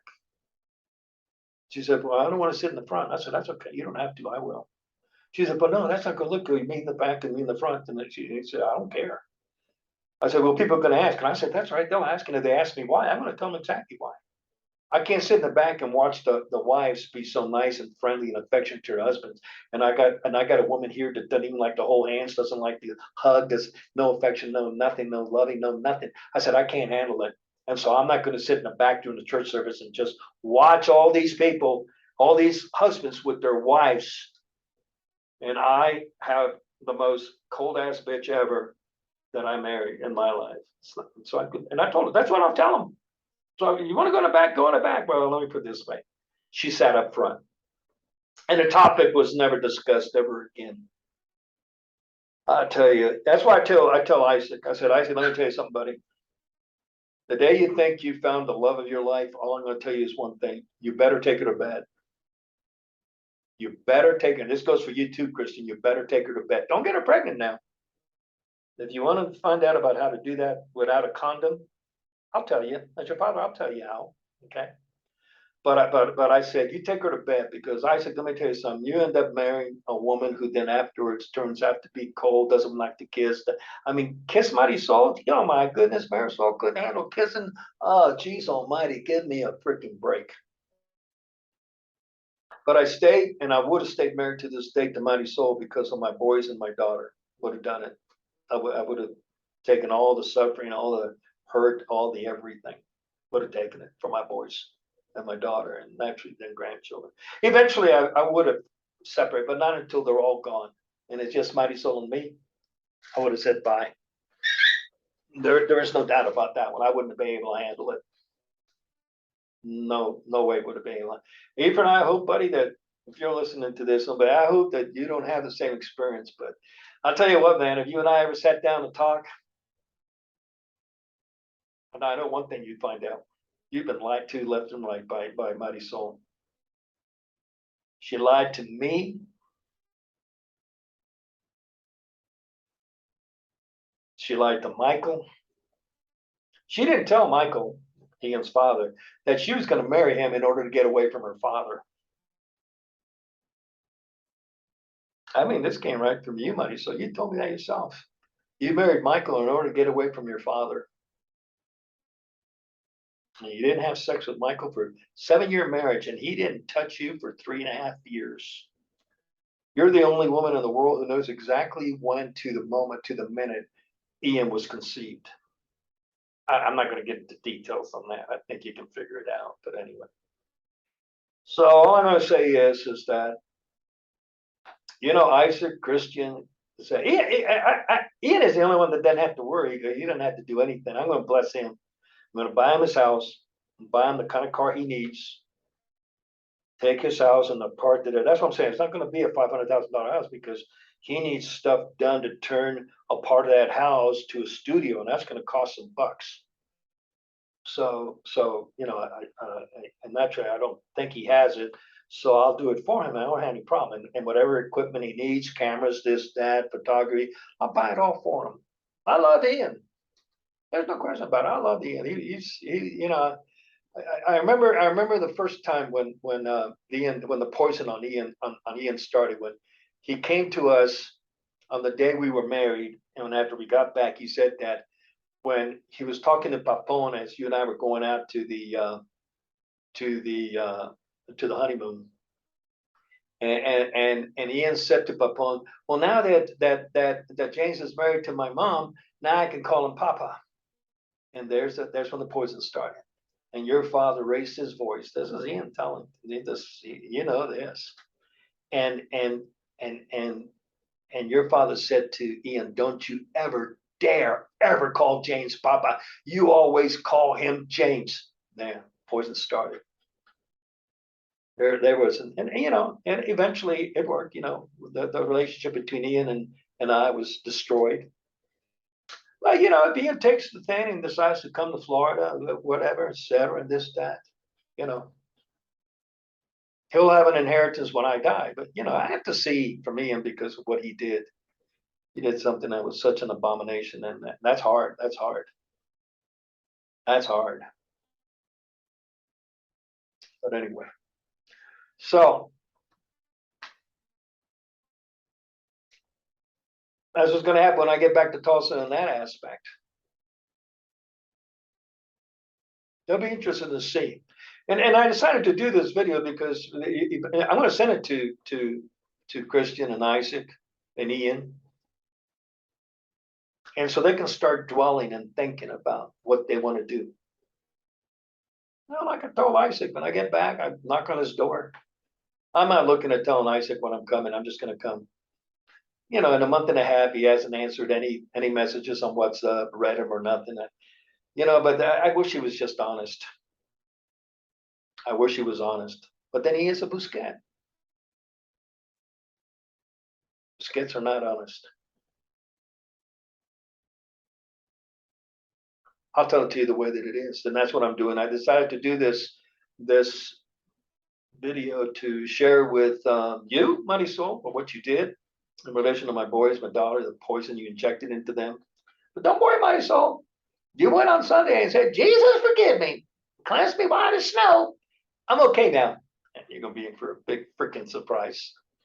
You're going to be joining your mama and your papa in Sheol. I'll tell you that right now.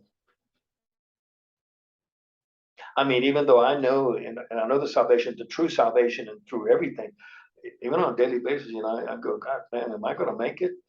Because there's things that got to be done, and I wonder, I just, I hope, but Don't know. Don't know.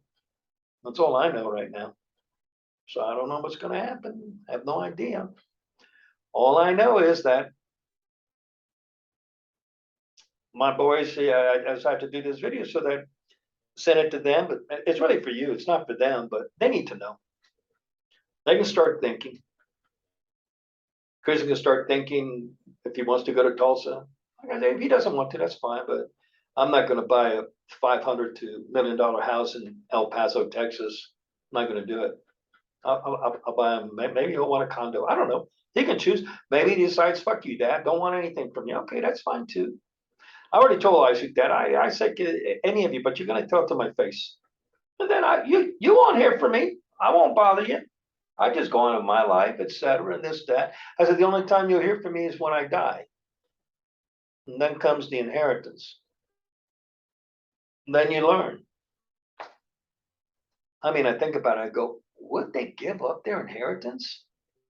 Yeah, I think possibly they would. I think they've been poisoned, indoctrinated, turned against me in hatred so much that they would not even want their inheritance, which is fine. And keep working for the airlines, keep working for the engineering company.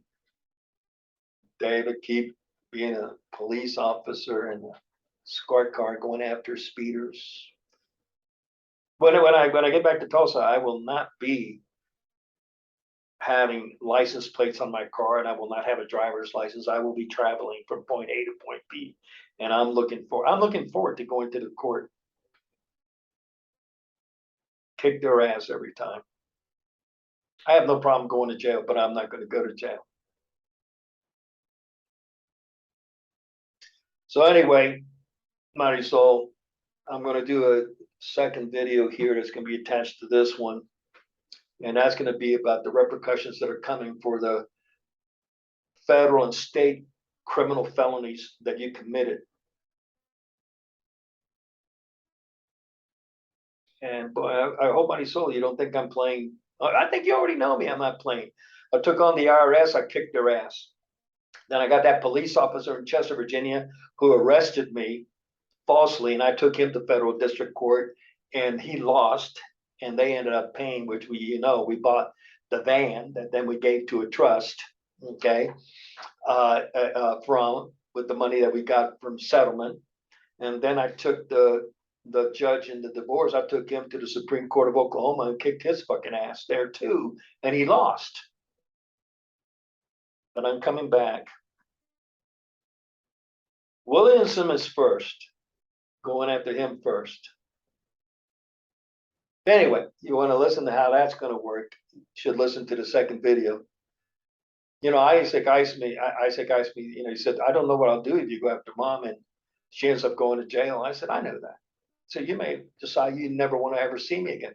And I said, you can do that. And I've accepted that. I said, Isaac, I accepted a long time ago that I may never ever see you. And then I die. Never ever seen you, Christian, my grandchild. I already know that. That exists. But I said, Isaac, what is more important than that is the truth and justice. That's more important. What you're made out of, your integrity, your character, that's more important. Because that is you, and that's what you have to live with every single day of your life. And I said, I can't go the rest of my life with the injustices and the false accusations that I was sexually molesting my children, and that I was physically abusing them, that I was going to murder them, and all that by your mother. I said, that's not going to go. So if for me coming with the truth and winning, because I will win, you want to take me out of your life, okay. But he asked me to do something. He said, look, if there's any way that you can help Mom so that nothing happens to her. I said, there's only one way I said, I can do something there, but I can't promise that nothing will happen. Because see, what's going to happen is when I go after the attorney and the judge for the felony crimes that they committed along with your mother, remember, they tried to murder me.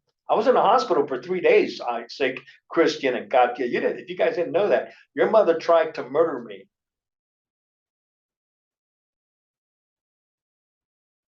Your mother with the judge and the attorney tried to burn the house down that I got that was much nicer than you guys living over at Papon's house in the family room.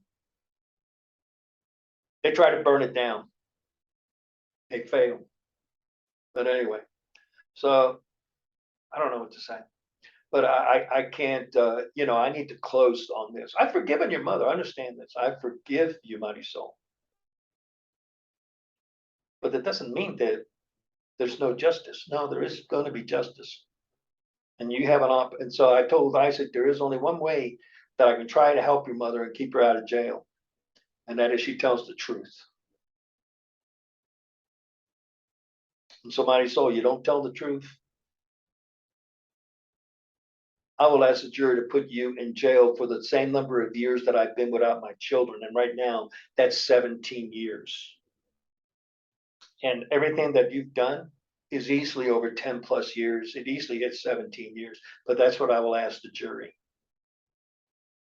But I'm going to go into it a lot more in the video that's attached. So make sure you listen to that and go from there. Anyway, I can't think of anything else, but this video was needed to be done. And so I've done it. And I'll be in Tulsa, hopefully. I mean, I'm waiting for, we talked to the banks here and there, and we haven't decided whether or not we'll close the deal with Wells Fargo Bank or with Bank of America or HSBC.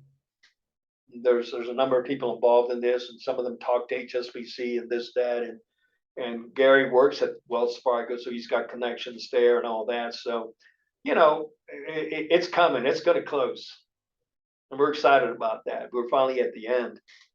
Like I said, this thing started in 2004, and so it's going on 18 years. Let's see, that's 2004, 6, yeah, 6, 16, 18 years.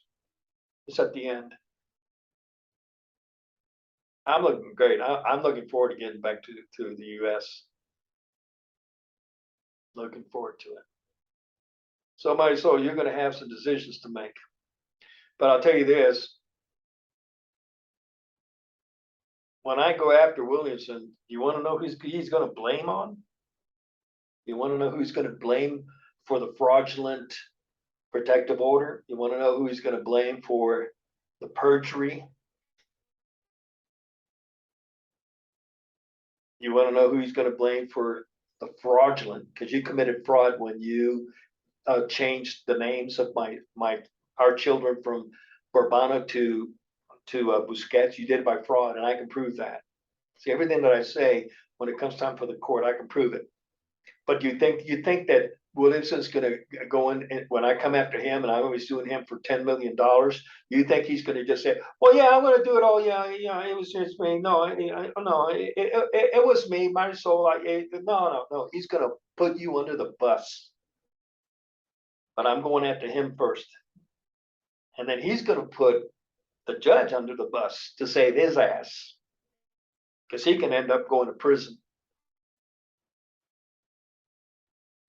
So I'm going to put him first. Because to save his ass, he's going to go out, he's going to turn on the judge. And that's what's going to happen. He's going to turn on you. My soul, the only way you can get some relief on this, is by you telling the truth about what you did. And I can help you on that.